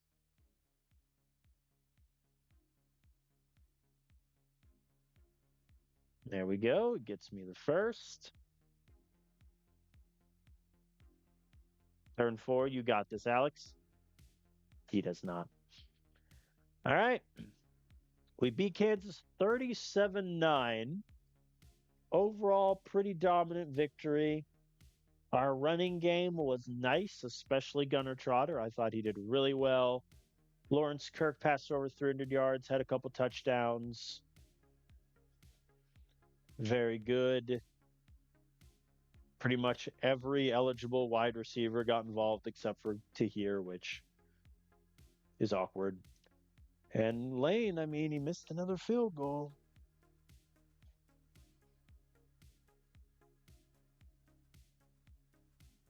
But I'm happy with Gunner Trotter that he was able to have a pretty good bounce back game because against UCF, he didn't do much. Game before, he fumbled. Like, yeah, no.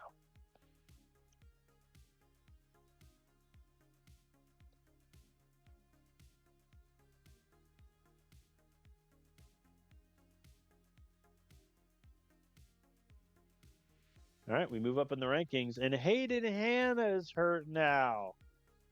That's a problem.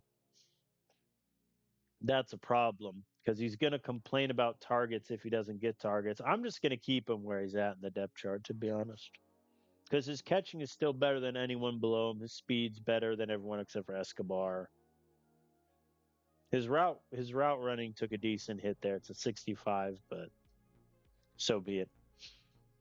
I believe in the injured Hayden Hanna. I feel like I shouldn't, but I do. What was the injury? It was a leg injury. That could get dicey. All right, recruiting commits. 0 for 3. Dog, what is the AI doing? Like, what are they doing? They're ahead on 21 players and 0 commits, and I'm in week 12. Like, they're doing target men on all these people they're so far ahead on, which I get, but also because you've offered them barely pennies in NIL, that's not going to be. I hate this so much. I know there are some people that just do auto recruit and they just play the games and whatever. I don't know how you do it. You get objectively worse teams, man. But that is what it is. Hey, we're up to 409 yards. I'm still a ways away from 450. Thanks, coach. Oh, boy. All right, let me do a quick check. Player promises, it looks like we're going to get Arnold's because the goal for him was 10, which means we just have to win 2 more games, and we're going to have a bowl game and potentially the playoffs, though we would need, I think our path to the playoff, let me look at the standings. Path to the playoff is West Virginia loses their last 2, which means we'd get another win at least against them. TCU loses. The championship game is either Cincinnati or Oklahoma State against TCU. One of these 2 win, and we win out. Because then we're 10-2 with a tiebreaker of West Virginia. We have a better record than TCU. I think that's our only path. I think. Because even if, the only way we make the championship game is if both West Virginia and TCU lose out, we win out. So that's our path there. But we'll see. We'll see how that plays. All right, Texas Tech, they are 1-9. They started the save looking very nice, but they have crumbled the past few years. Their only win is against Iowa State. They've lost to the MAC school, Central Michigan. They lost to Conference USA, UTEP. They're not really playing anyone that close. I mean, they lost to BYU by 3. That's it. Oh, my. That's a lot of red. They're bottom 5 in points per game, bottom 15 in yards, bottom 10 in rushing. They turn the ball over essentially twice per game. Yeah, this should be another blowout, I think, on our side. Looks like they've played multiple QBs this year, neither of which have been really good. All right, we're favored by 20 points on the road in Lubbock. So far in the sim, I beat them by 21 in year 1 and then 28 in year 2. So this should be another dominant victory. AI won the toss and elected to defer. And they force a punt at midfield. Very good. And then we punt. And then they punt. Man, they're sacking us like crazy. And then we punt. And then they get a field goal. All right, that was 9 minutes of nothing. So we really need to get it figured out here. Big third down conversion to an injured Hayden Hanna. It's fine. Levels fails me on back-to-back plays. I am going to go for it on. No, I'm not. I'm going to punt it. There we go. We burn them with the 6. Very good. And they still converted.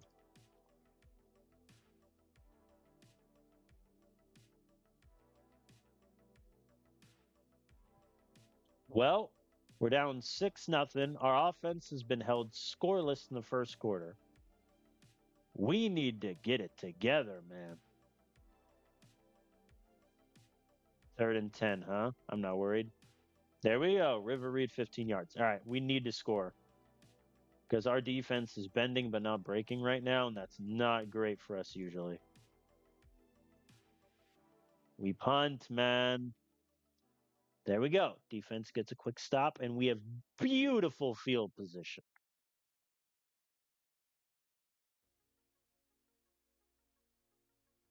I mean, a touchdown and an extra point, we're winning. So that's why I'm not that worried. There we go. Slam and Sammy runs it in.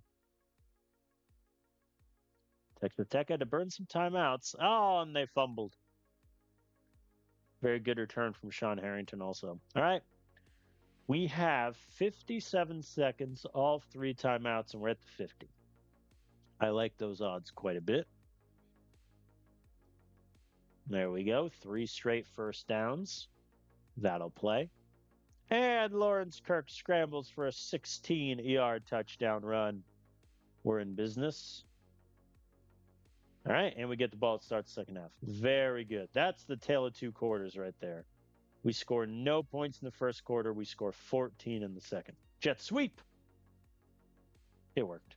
We're winning the game. Hayden Hanna gets us to the 19, and Slam and Sammy runs it in for a touchdown. Very good day from Sammy.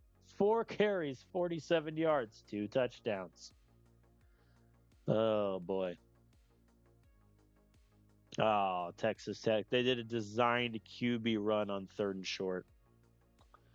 I don't know about that one, man. But hey, I am not going to interrupt the opponent when they make a mistake. That's Kirk's completion percentage, 19 and 29. Okay, he's fine. Yeah, I think we're trying to do a bit more running here. I say that. Middle slant. There we go. Gunner Trotter runs it in. I'm going to go for 2. Yeah, we don't get it. Oh, and on the first defensive play, we get a pick. Oh, poor Texas Tech. And Ricardo Manning touchdown off the curl route. And he missed an extra point. I'm done with this, man. I'm so done with this, man.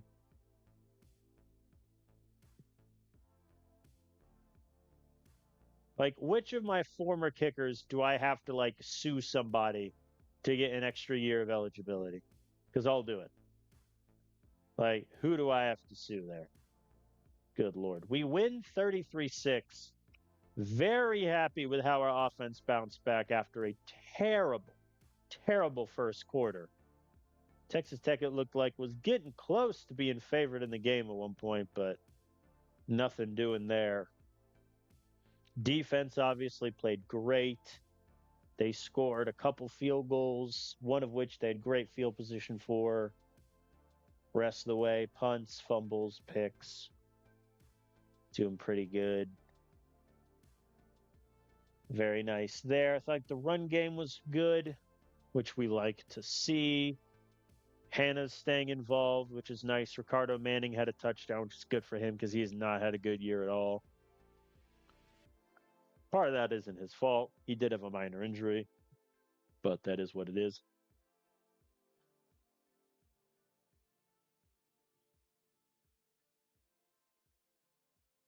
All right, let's see what happened for TCU and West Virginia. There's still a chance. Oh, 2 of my linemen are hurt. That's a shame. Dang. All right. So West Virginia lost to UCF, which is good, but TCU won, so the point is moot regardless. Dang. All right. We don't get the athletic tight end. So if we win, yeah, no, the points moot. So yeah, we're not going to make the Big 12 championship game because TCU is the tiebreaker over us. So even if they lose and we win, still doesn't matter. That's a shame.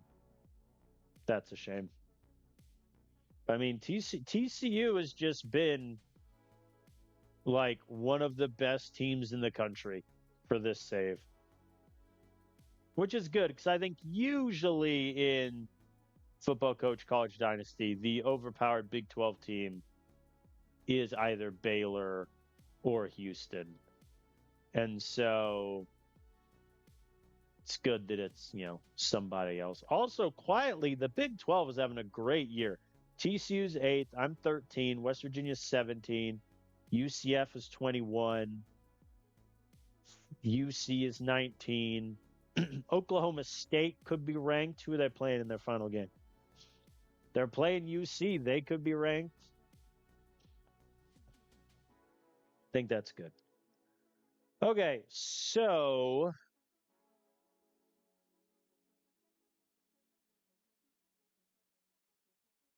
Gail Meyer got hurt, which is rough. Jesus got injured, so I'm just going to swap him and Jake Roos. That's an easy swap. Christian Snyder, I'm going to leave in the starting lineup because his pass block is still in 85. So I'm not really going to move him. I don't think there's any point, really. Also, again, it's week 13.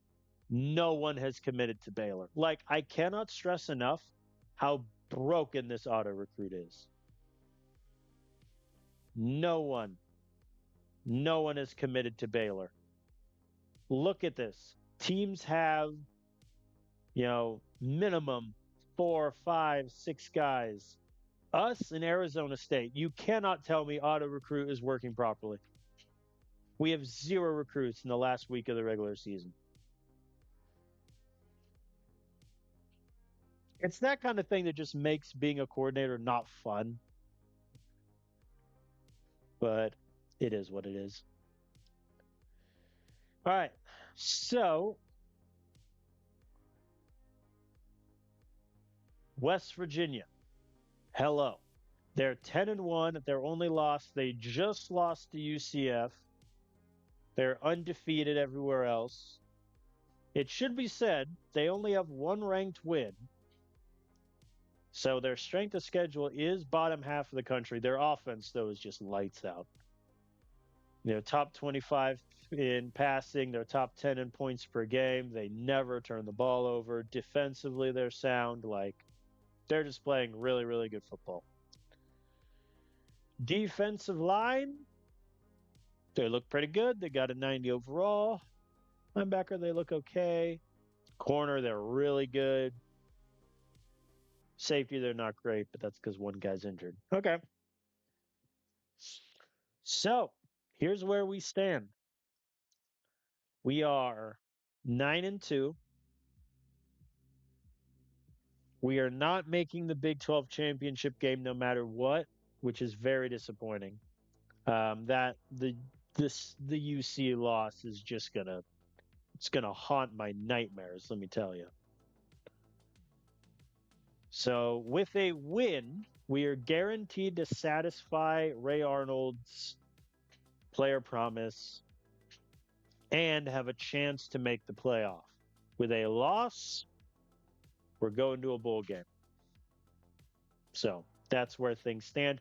We have already gotten the athletic director's expectation for the year.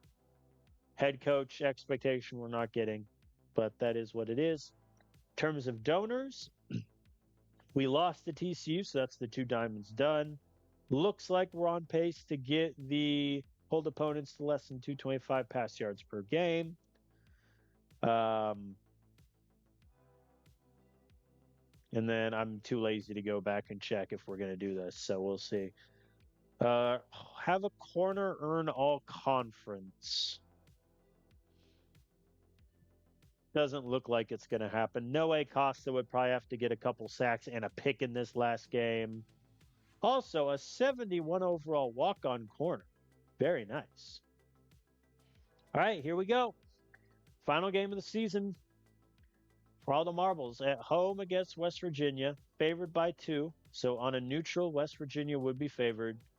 We have 4 recruits visiting, only one of whom, kicker Wade Jeffers, we have any chance of getting. So we'll see. Year 1, we blew out West Virginia 42-10. Year 2, they blew us out 38-16. So here we go for all the marbles, folks. West Virginia won the toss, and they elected to receive. And they go 3 and out. Perfect start. Let's get it going. 3rd and 1. There we go. Trotter gets me 10. Now I'm going to punt. I thought about going for it, but 4th and 7 is a little too long. I think if it's 4th and 4, 4th and 5, I'm thinking about it. As West Virginia drives down the field, but misses the field goal. Justice Javeri comes up short. And we're already in West Virginia territory. We're looking good, folks. We're not looking good. Man. All right. Back-to-back punts in West Virginia territory. Not good. And they get a touchdown, but miss the extra point. You know, it's good to see that it's not just my kicker who is horrendous. So that's good. Man, Lawrence Kirk currently 6 of 11 for 56 yards. Defense gets another stop. Good punt and turn from Hayden Hanna. 3rd and 5. Let's go. Incomplete again, man. And West Virginia drives down the field, kicks a field goal. It is now a 2-possession game. Actually, I'm going to flip to normal here. There we go. We're in West Virginia territory. The AI finally gets the idea that I'm trying to score. There we go. 2nd and 2 at the 11. I'm going to flip to normal and run it once. Gets us to the 8. Okay. Incomplete. There we go. Touchdown. Cameron Tahir off the slant. We're on the board. And that's the half. Okay. Not a good showing from our offense at all. But the defense is doing really well for itself. We need to step up our game.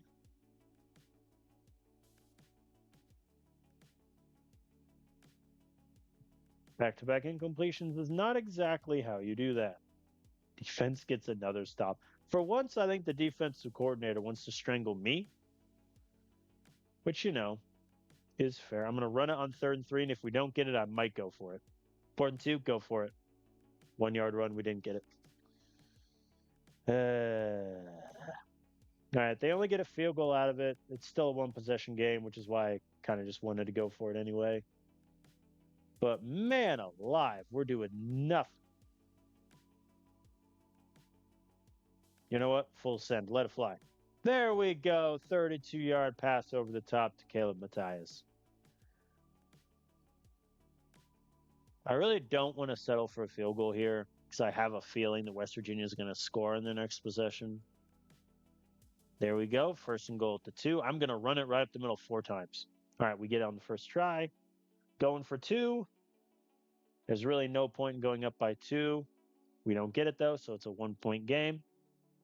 Defense gets a quick stop. Thank you, lads.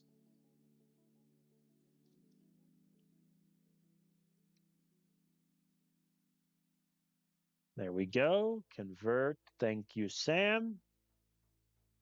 Wham, bam, alakazam. 2nd and 3. We are in the red zone.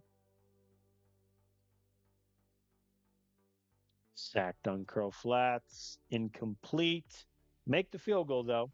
So West Virginia has to score a touchdown to take the lead. And they go 3-and-out. God, our defenses. See, this just annoys me more with what happened against Cincinnati.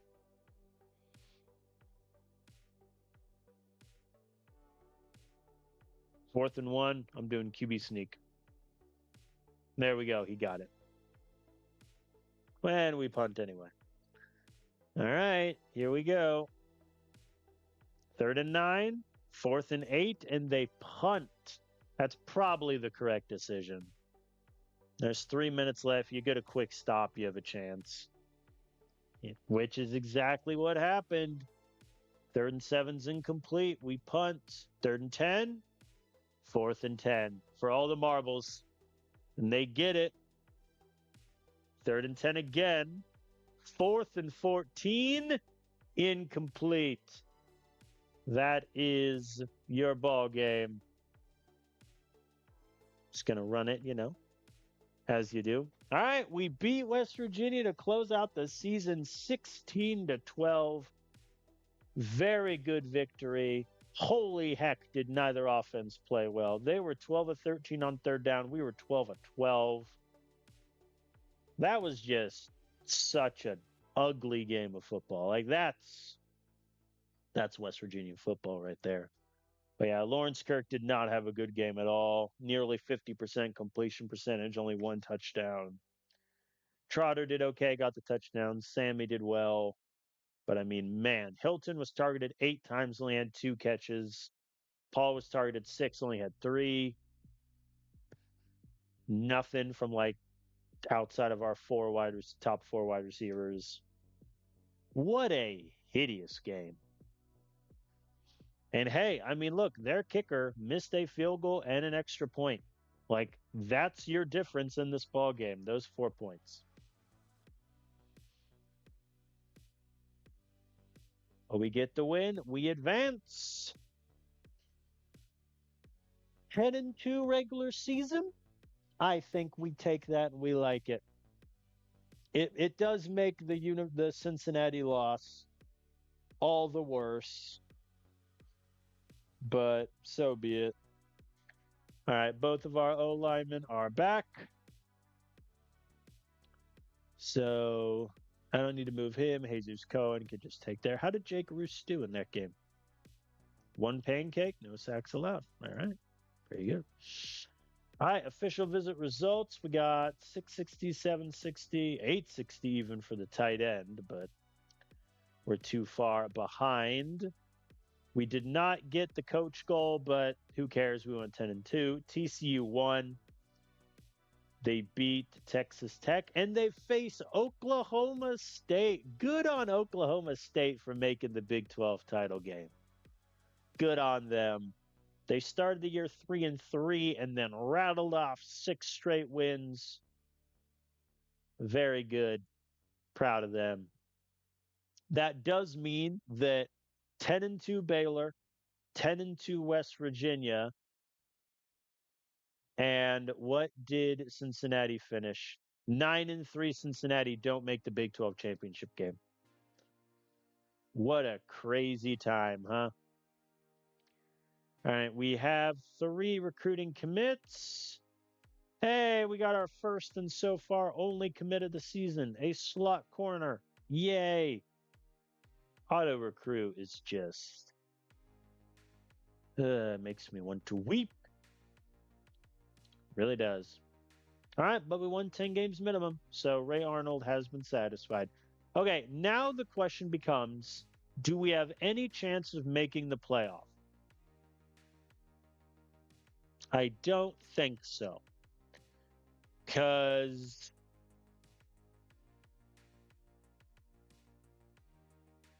I need how many spots ahead of me to open up?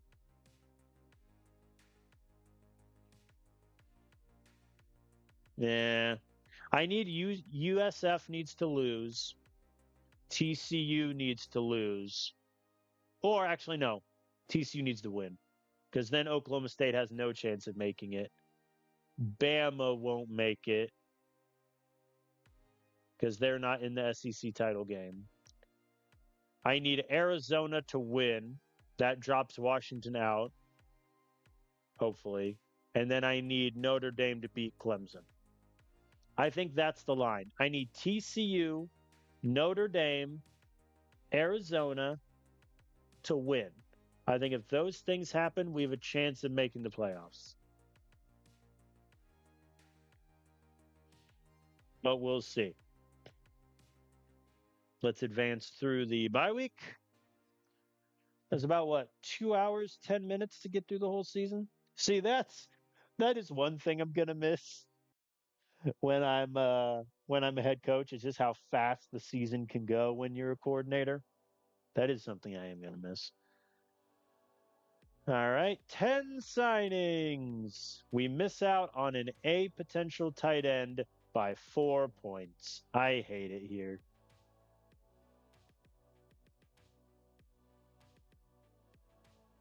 We do get 5 commits, though. We do get John Marsh, so that is quarterback of the future secured, which is good. Even though I might not be at Baylor next year, I still want him to do good.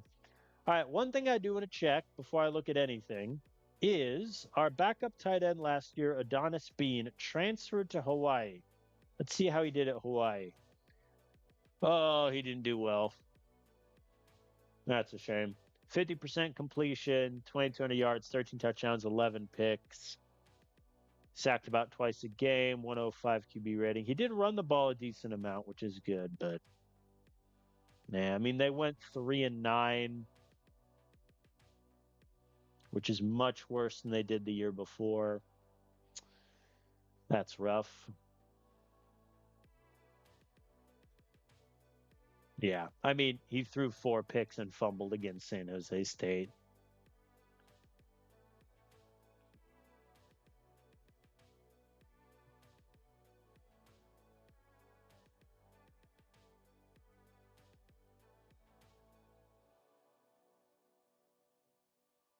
Man, I hope Adonis isn't a 1 year starter at Hawaii, but you never know. You never know.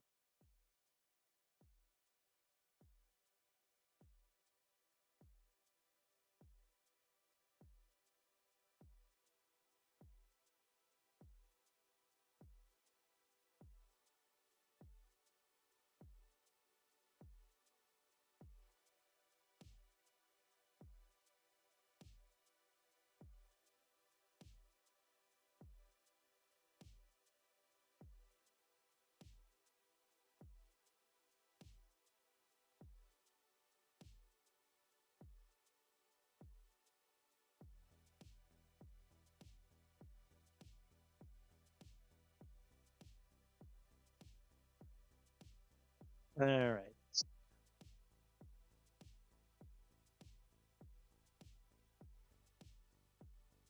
See here.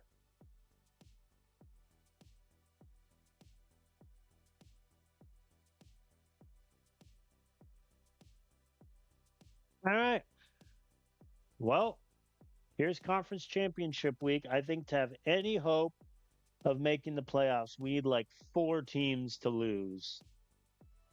The odds that that happens are unlikely, but you never know. We did get the gold donor goal, so that's 1.125 million under our belt. We are on pace to get the diamond donor goal, which is nice. So let us advance and see, did we make the playoff in year 3 at Baylor? Here we go. The week is advanced. Show me everyone. Oh, we're 13. Oh, no. We're 13. We just missed it 10-2.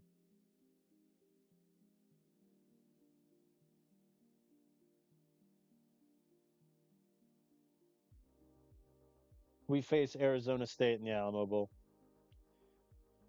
Oh, that's so annoying. 10-2, we miss it. All right, hold on. Florida State, Florida State, Nebraska, OSU. Let me look at them really quick. OSU, did you win the Big Ten? No. OSU has one ranked victory. One against UCLA. They lost to ranked Penn State. They lost to ranked Michigan. And they made the playoff. Strength of schedule, 31. Damn, that's better than ours, isn't it?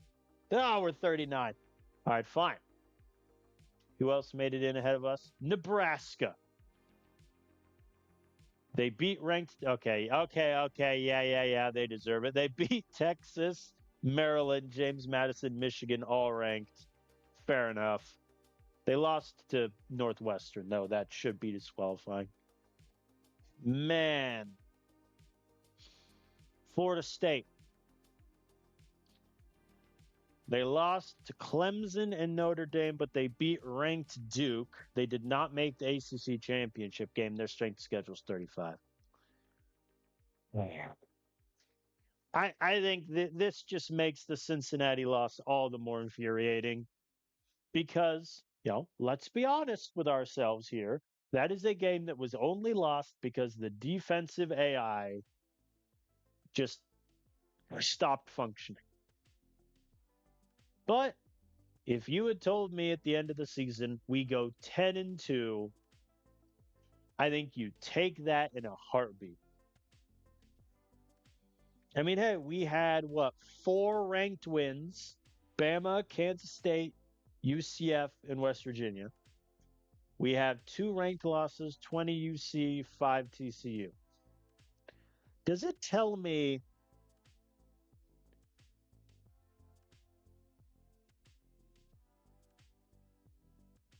573 points? Florida State had 601. Yeah. I don't know, man. I think you can probably look around and make the case that we should have been in the playoff. I think being the first one out sucks, but that is what it is. I'm very surprised Clemson lost the ACC championship game and only fell 1 spot in the rankings. That personally is surprising. Oh, here's my beef. They beat 2 ranked teams the whole year. Duke, Florida State lost the ACC championship game, and they're just in with the 52nd ranked strength of schedule. Come on. What is that about, lads? That does frustrate me. West Virginia, by the way, getting 17th. I would say it feels harsh, but they only played 3 ranked teams the whole year. No, excuse me. They only played 2 ranked teams the whole year. Never mind. That no longer feels harsh. I think we should have made it. I think by our resume, we beat number 6 Bama, 24 Kansas State, 16 UCF, 17 West Virginia. What do you want from me? We have no bad losses. 10-2, 7-2 in conference. We don't make it. That's frustrating. That really is frustrating. All right. But we shall pivot to awards. I completely forgot to look at all of the recruiting commits. So I'll do that. Heisman. Where is Lawrence Kirk on the Heisman list? Well, that's disappointing. Just give me the whole list. I don't care. 8th. Lawrence Kirk finishes 8th. Yeah. He only had 23 touchdowns. His touchdowns decreased in the second half of the year. Only 3 picks, though. I figured that would give him some more love. But he finishes 8th. All-American. Ray Arnold gets 2nd team All-American.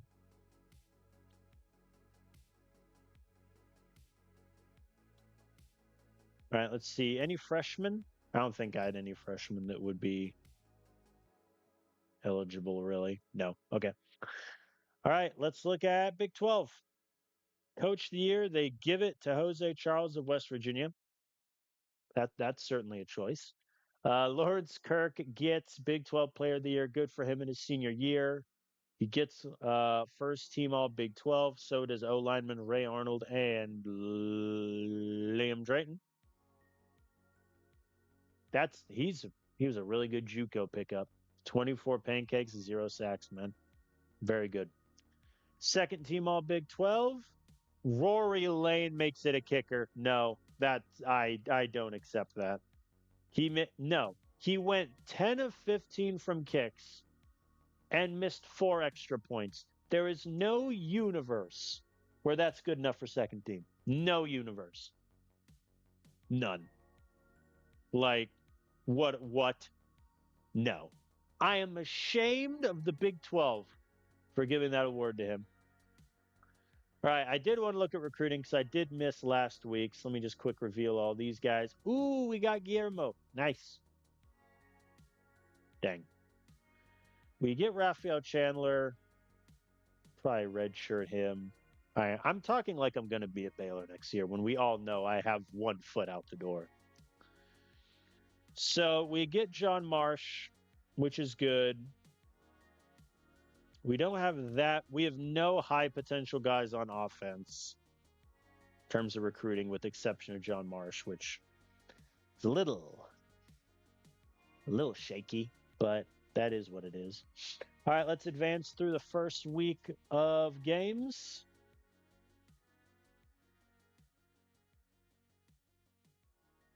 Because we play in week 2. I hope Clemson lost by 50. Ah!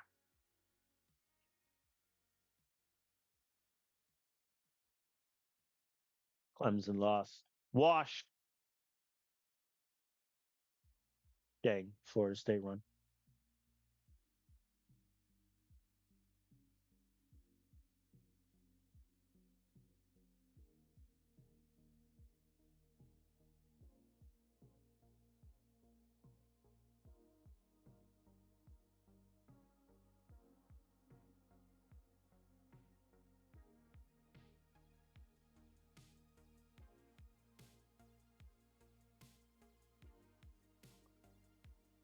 Look at Nebraska beating USF.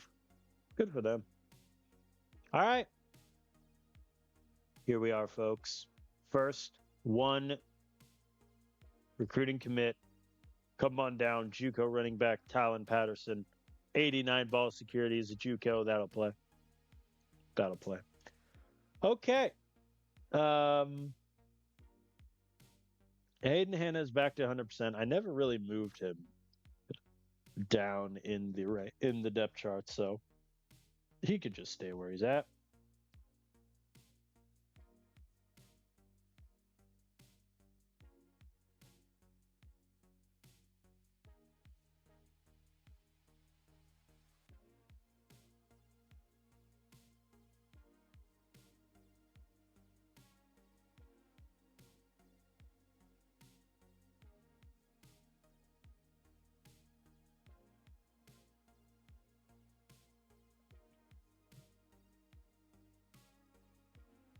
I'm still mad that we missed the playoff by 1.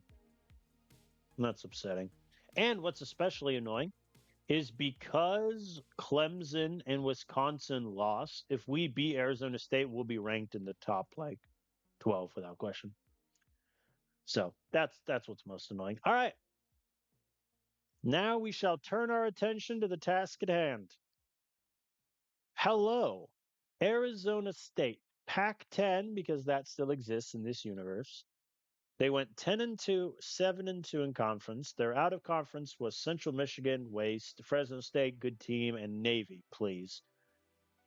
They lost to Washington early and Arizona, but then ran the gambit, won 8 in a row, didn't even make the Pac-10 championship game, which is rough. I imagine it was Stanford and Washington. Who played in the Pac? Arizona, okay. So, I mean, their strength of schedule is a lot worse than ours. Offensively, they just aren't good. Like they're bottom half in yards per game, passing, rushing. They're 100th in rush yards per attempt. However, their defense is spectacular. They're top 5 in opposing points per game. They're number 1 in the country in getting turnovers. Number 7 in rush yards per game. 12th in opposing pass yards per attempt. Okay. This could be a fun little football game. Defensive line, oh, they're looking great. Linebackers, good God. They have an All-American. They have an All-American corner. And their safeties are pretty good. Okay. So, I mean, this is probably the best defense we're going to play. The game is in San Antonio. Arizona State favored by 2 points. This is the first time we're playing Arizona State. Here we are in the Alamo Bowl. Baylor won the toss and elected to defer.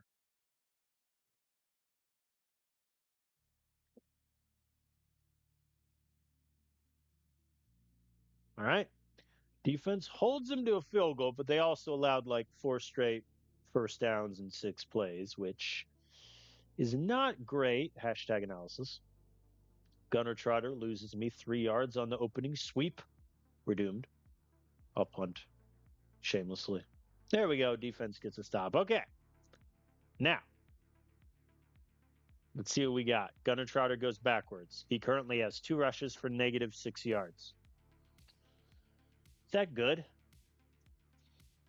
There we go. 11-yard rush. 33-yard pass on the go route to Elliott Paul. We're in business. Gunner Trotter runs it in for the touchdown. 7-3. Oh, and then Arizona State scored a touchdown on 4 plays. Fair enough. Fair enough.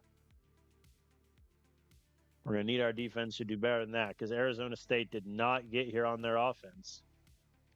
Oh, we're sacked. Rory, I beg of you. There we go. He makes the 41-yarder. Tie ball game.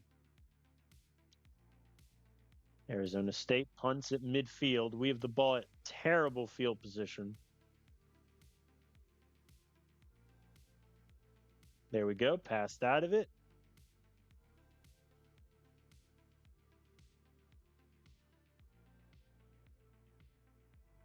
That'll do. We're at the 36. I'm keeping shoe clock on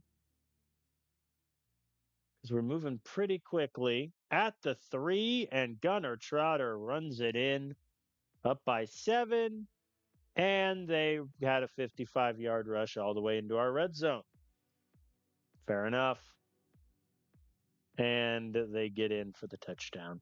You know what? You think I can't match that? You thought correctly. We punt. All right. So, good news is I think our offense did okay in that first half. The running game is going about how I expected. But we're 0 for 3 on third down, and our defense is getting sliced and diced with a will. No, I shouldn't go for it. Defense gets stopped. Very good. Bubble screen did not work, folks. There we go. We convert the 3rd and 2. That is our first third down conversion today. We're halfway through the 3rd quarter, and 2 back-to-back runs go backwards. Camera to here gets me the first. Thank you. I think I just might not run the ball the rest of the game. I don't know how viable that is, but that's just kind of where I'm at. Rory Lane makes the kick. We have the lead. Oh, and they burn us on the corners. Arizona State takes the lead by 4, so a field goal will not help us. Gunner Trotter with the reception. He doesn't get a lot of those. 3rd and 5. Let it fly. There we go. 8 yards to Mateus. Terrible decision to run there. We'll kick a field goal. 4th and 9. That's too far. We'll take a field goal, go down by 1. Defense gets a stop. Okay.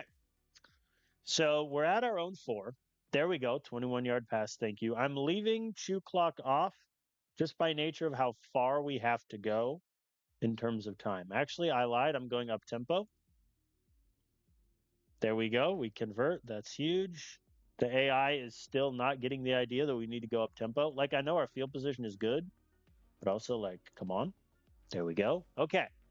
We are in Rory's field goal range. However, he missed 5 field goals and 4 extra points this year? So I really don't want to count on that.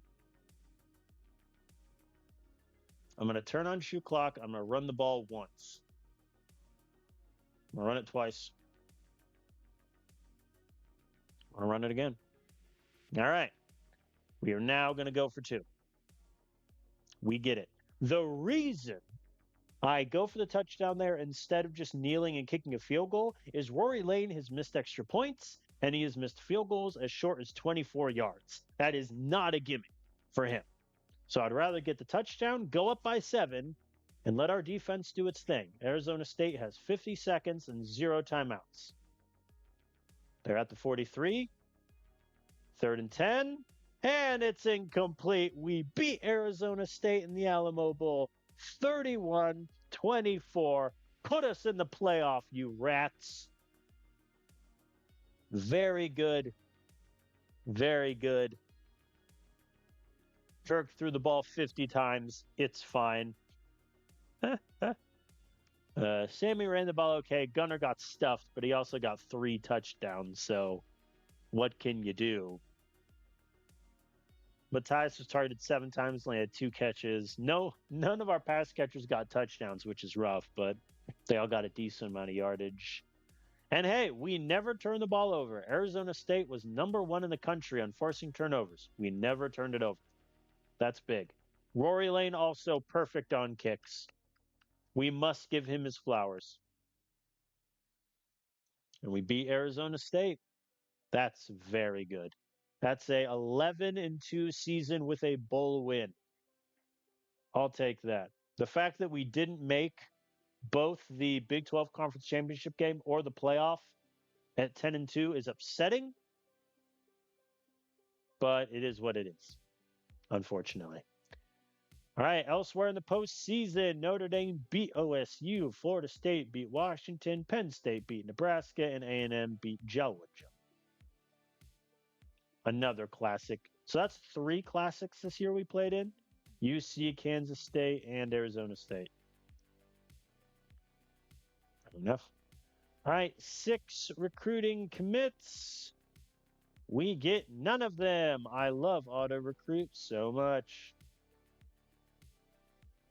It is kind of funny. All right, let's advance through the playoffs. See who got the win.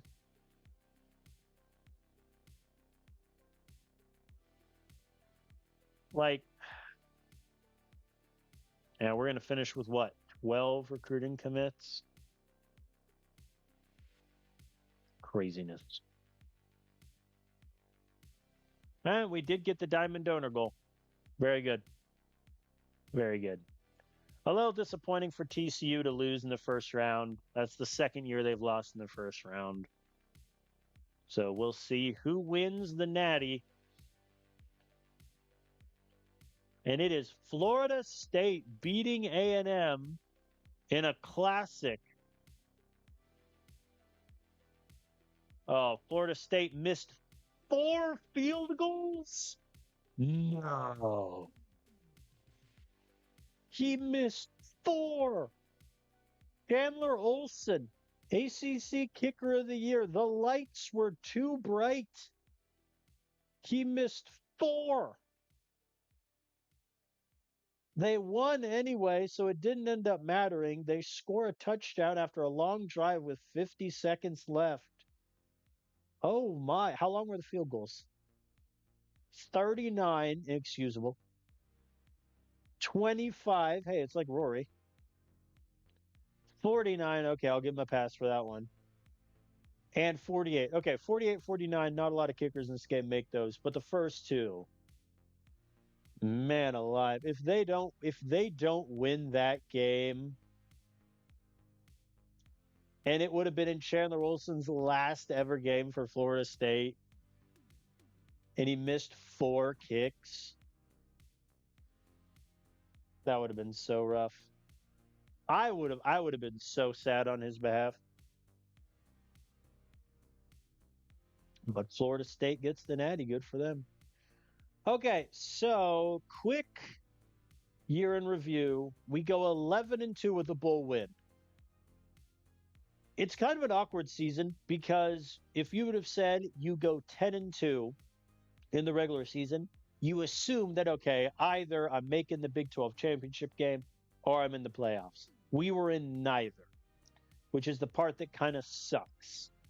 But I think really good wins. We beat Alabama, something we didn't do in the first 2 years at Baylor. We beat Kansas State, something we didn't do last year. We beat UCF. They gave us trouble. We beat a very good one-loss West Virginia team to close the season. And then in our Alamo Bowl, we beat arguably one of the best defenses in the country in Arizona State. So I'm very happy with that. We finished the season ranked 10th. Didn't make the playoff. Didn't make the Big 12 championship game. And that's life. That is life. But hey, I'm so happy that Clemson got to play in the playoff and just lose in the first round. Oh boy. So we do not get the head coach expectation. He wanted 450 yards in conference play. We averaged 401. So we lose. Wow, we would have lost 15 opinion from not making that? You schmuck. I can't wait to go elsewhere. However, we greatly exceeded the athletic director expectation, so we got a 20-point boost from him. Yay. You, Reuben John, can buzz off. Whatever. There we go. The fan base passion goes all the way from a D plus to a C plus. Big gains there. Does it give me a breakdown? Nah, it doesn't. That's okay. Coach integrity went up by 5 because we won at least 10 games. And the base integrity. Very good. Okay. Let me really quick look at a lot of players and how they did. I think Lawrence Kirk had a very, very good season. Better than his first year, which is awesome. His second year with us, obviously, was a disappointment in 2029. But this year, he did really good. Touchdowns were up. He only threw 3 interceptions, 0 fumbles also. Really happy with him. I think we did discover early on he wasn't really the running quarterback we tried to make him. But really good QB. 4-year starter at Baylor, 3 years with me. Really happy from him. The running backs, I mean, who knows? We had 2 straight years of Garrett Weaver, Gunnar Trotter, and Samuel Waite being our 1, 2, 3 in various orders. I think my takeaway is Sammy Waite is probably the best of the 3. He had a really good season this year, 6 touchdowns, 4.7 yards a rush. I think he did really, really well. Gunnar Trotter, I think, is the steady ship. You know what you're getting. He's going to get you about 4 yards a carry. He'll get you a lot of short touchdowns. So I think he's also really solid. And then Garrett Weaver just didn't develop. There's no way around it. He got a big boost before his sophomore year, but then he got worse, arguably, after his sophomore year and just became our 3rd running back and never really played.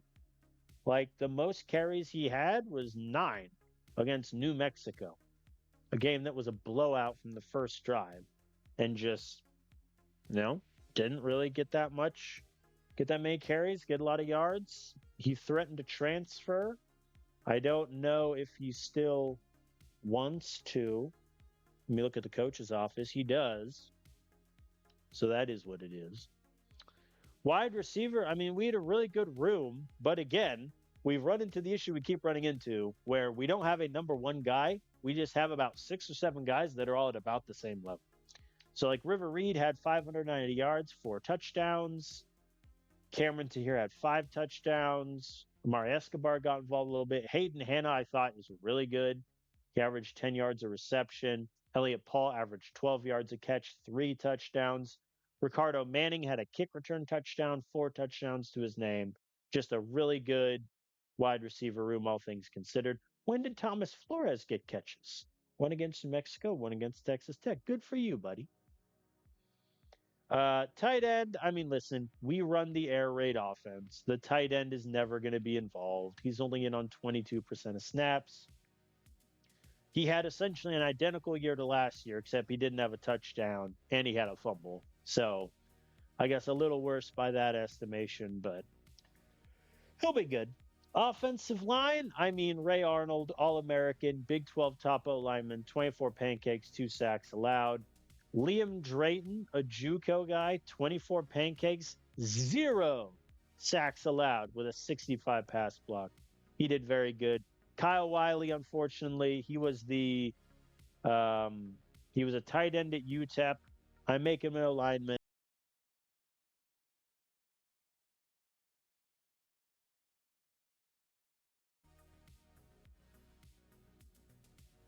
There we go. I think we're back.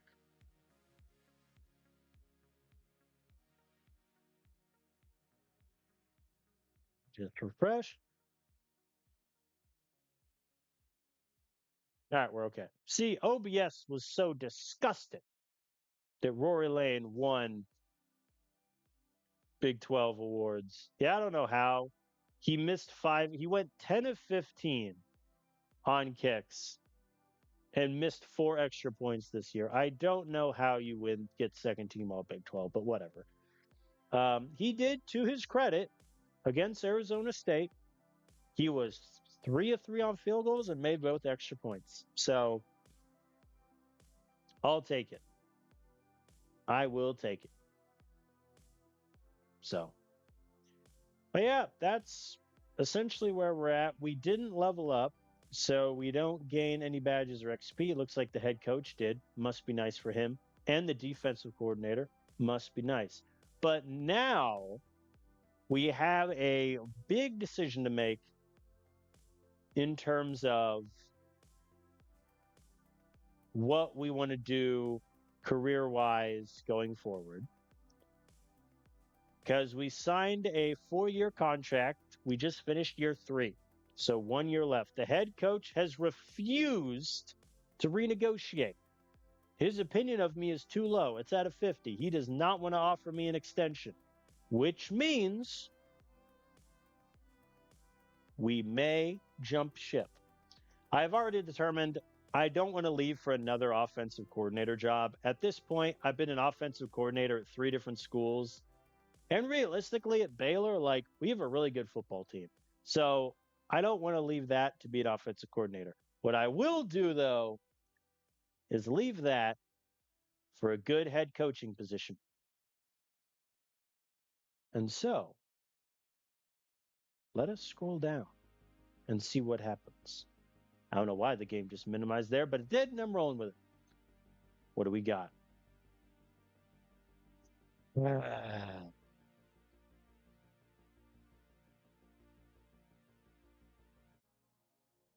You're telling me what?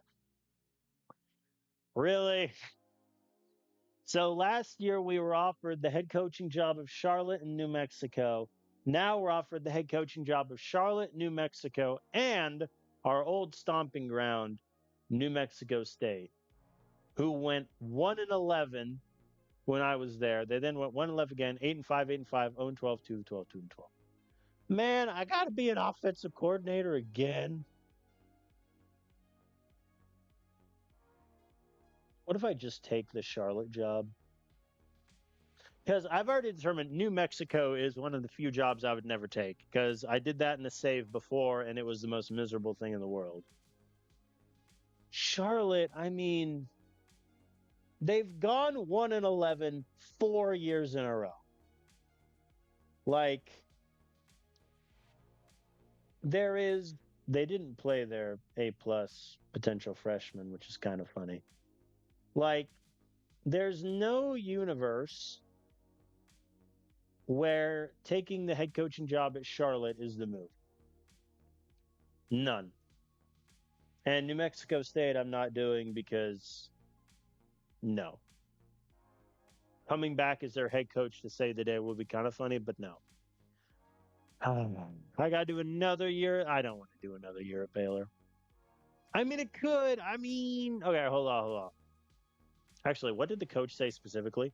This year's offense could have been better, but I still think you're the right guy for the job. Let's move forward together to bigger and better things. Okay. So let me take a quick stock really quick. So, of our team, only 10 seniors that we're losing. Only 10. On offense, we're losing Lawrence Kirk, which is the biggest thing. We are getting in a JUCO. Garrett Weaver is probably transferring, but that's fine. That gives me Samuel Wake, Gunnar Trotter back. Wide receiver, we're losing Manning and probably Escobar, but that's it. Tight end, we're keeping everyone. O-line, we're losing Arnold, we're losing Fernandez, but that's it. Defensive side, they're losing one D tackle to graduation. They're losing one linebacker, one corner, two safeties. Transfer risks, a couple depth wide receivers, which is fine. Backup tight end, depth running back. I mean, I could run it back for Baylor for the fourth year, but I really don't want to be an offensive coordinator again. But I just might. I just might. Because, like, these jobs are bad. Like, let's get this out of the way. I feel like realistically, I should have better league offers available. Like, literally, two of the worst teams in the country, and then one of the worst teams in the country that had a couple good years. They're the only offers I got. Man.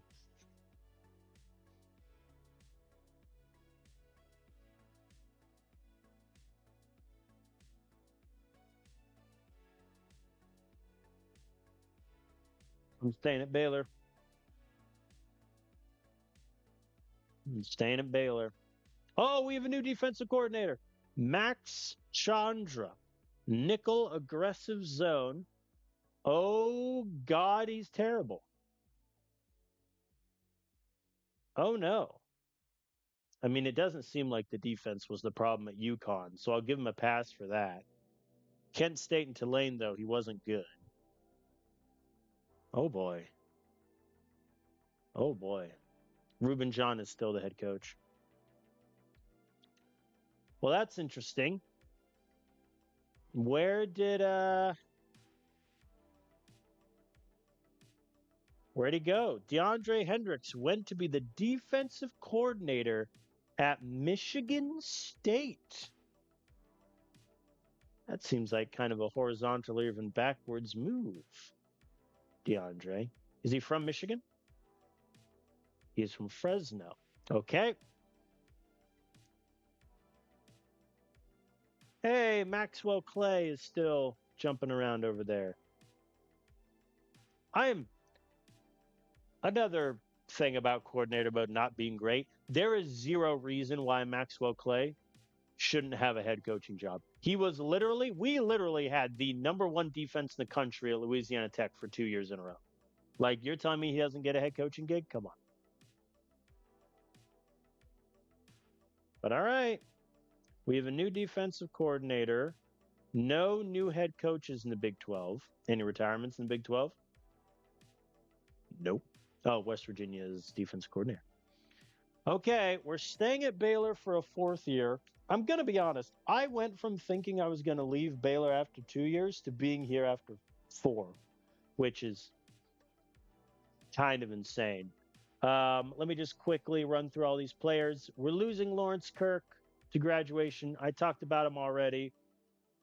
I mean, he's one of the better QBs I've had. One of the reasons I picked Baylor was they had Lawrence Kirk, who was a sophomore at the time. And so I knew If he plays well, I have my QB locked down for 3 years. And he did really well. So, really happy with that. Happy for him. Running back, Boston Henry is graduating.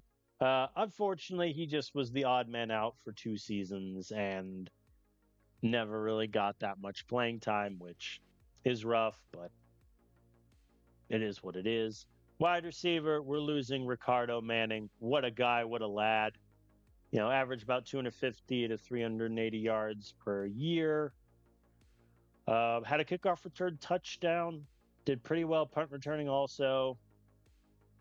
Really good wide receiver. He'll definitely be missed.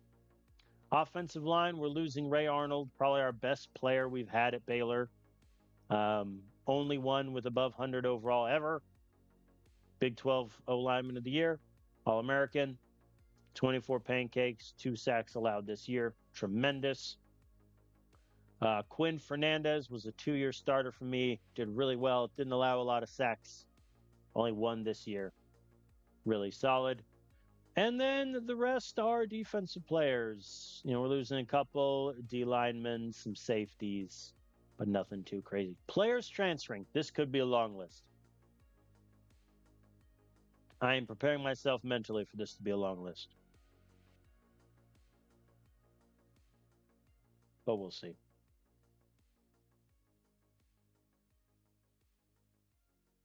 We shall see. As the frame drops begin on OBS, I can see it happening in real time. I'm a little disappointed in the head coaching offers, like New Mexico State, and Charlotte. When 2 of those teams offered me last season, and we had a much better season this year, had a much better record, and just didn't get any better offers. Oh, so the AI made a cut. Braden Rodas.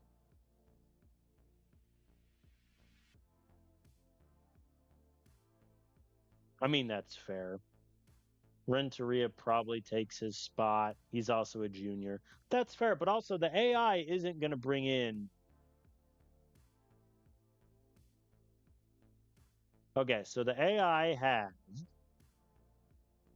35 recruits they're looking at. I cannot sort this screen. They're ahead on 1, 2, 3, 4, 5, 6. They're ahead on 6. Assuming they get all 6, that brings me to 82. 3 transfers makes 85. I don't know if I'd want to cut Rodas. I think I'd rather cut. How's he developed? No, well, never mind. We can cut him. All right, let's do this position by position. QB. I mean, I kind of want to cut Maxime Campbell. Like, he's never going to play he's never going to play. He's just going to sit there and chillax. Alex Hill is clearly our backup, and he's just better. So to make one more spot, I might double back, though. Running back, I think I'm going to keep them all. Even though Andrew Drayton ain't great, he just redshirted, so I might as well see if he can develop well. Patterson is going to redshirt without question. And then I'm going to run it back with the same 3 guys. Wide receiver, I can't really afford to cut anybody because Escobar, Small, and Dumas are leaving. Dumas and Small leaving is fine. Escobar wants 25 targets. I mean, he got 14 this year, and he's going to be higher up in the – he's going to be our 6th wide receiver. I think our 6th wide receiver gets that many targets. I'm going to promise him 25 targets. And then Small and Dumas, they can both leave. That's fine. I am going to cut.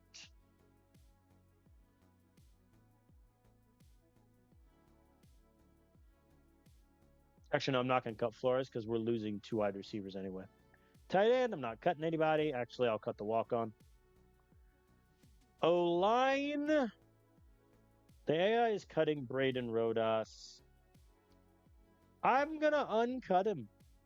Like, worst case scenario, he just doesn't play his senior year. Like, that's it. And he's not terrible.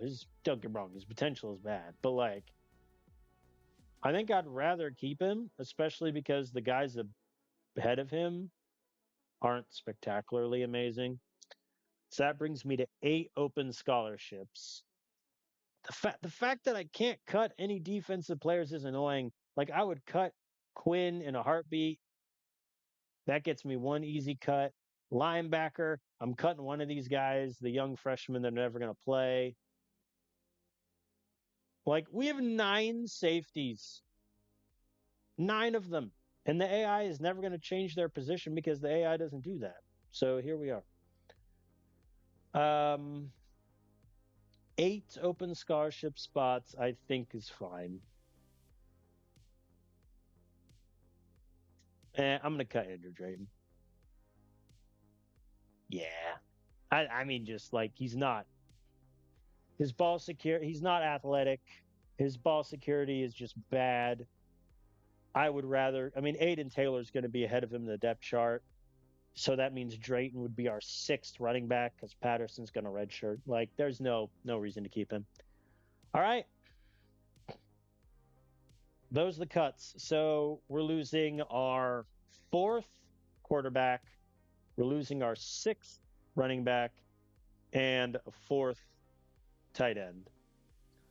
Transferring out is our number 7 and 8 wide receivers, both of whom played less than 5% of snaps this last year. I think that works. Those are the cuts. All right.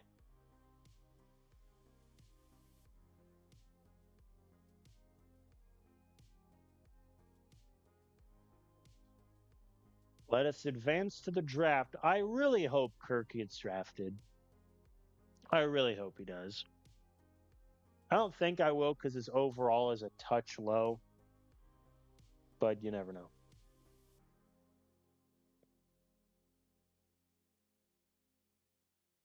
Nope, he didn't get it. Ray Arnold goes in the first round, pick 12. Defensive line, Douglas Collier goes in the 7th round. Lawrence Kirk, undrafted. That's questionable.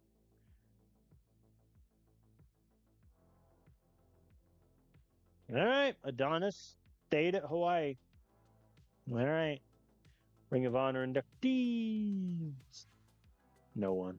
The AI just doesn't induct for Baylor, which is kind of funny. Hey, Lawrence Kirk, all-time record book, 1,300 pass completions. Well done, sir. Well done to you. Good on you, buddy.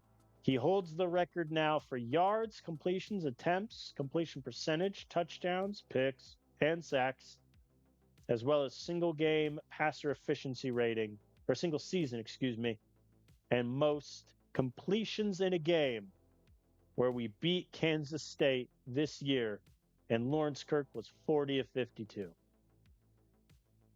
Put him in the ring on. All right. Let me advance the week just to get that going. All right.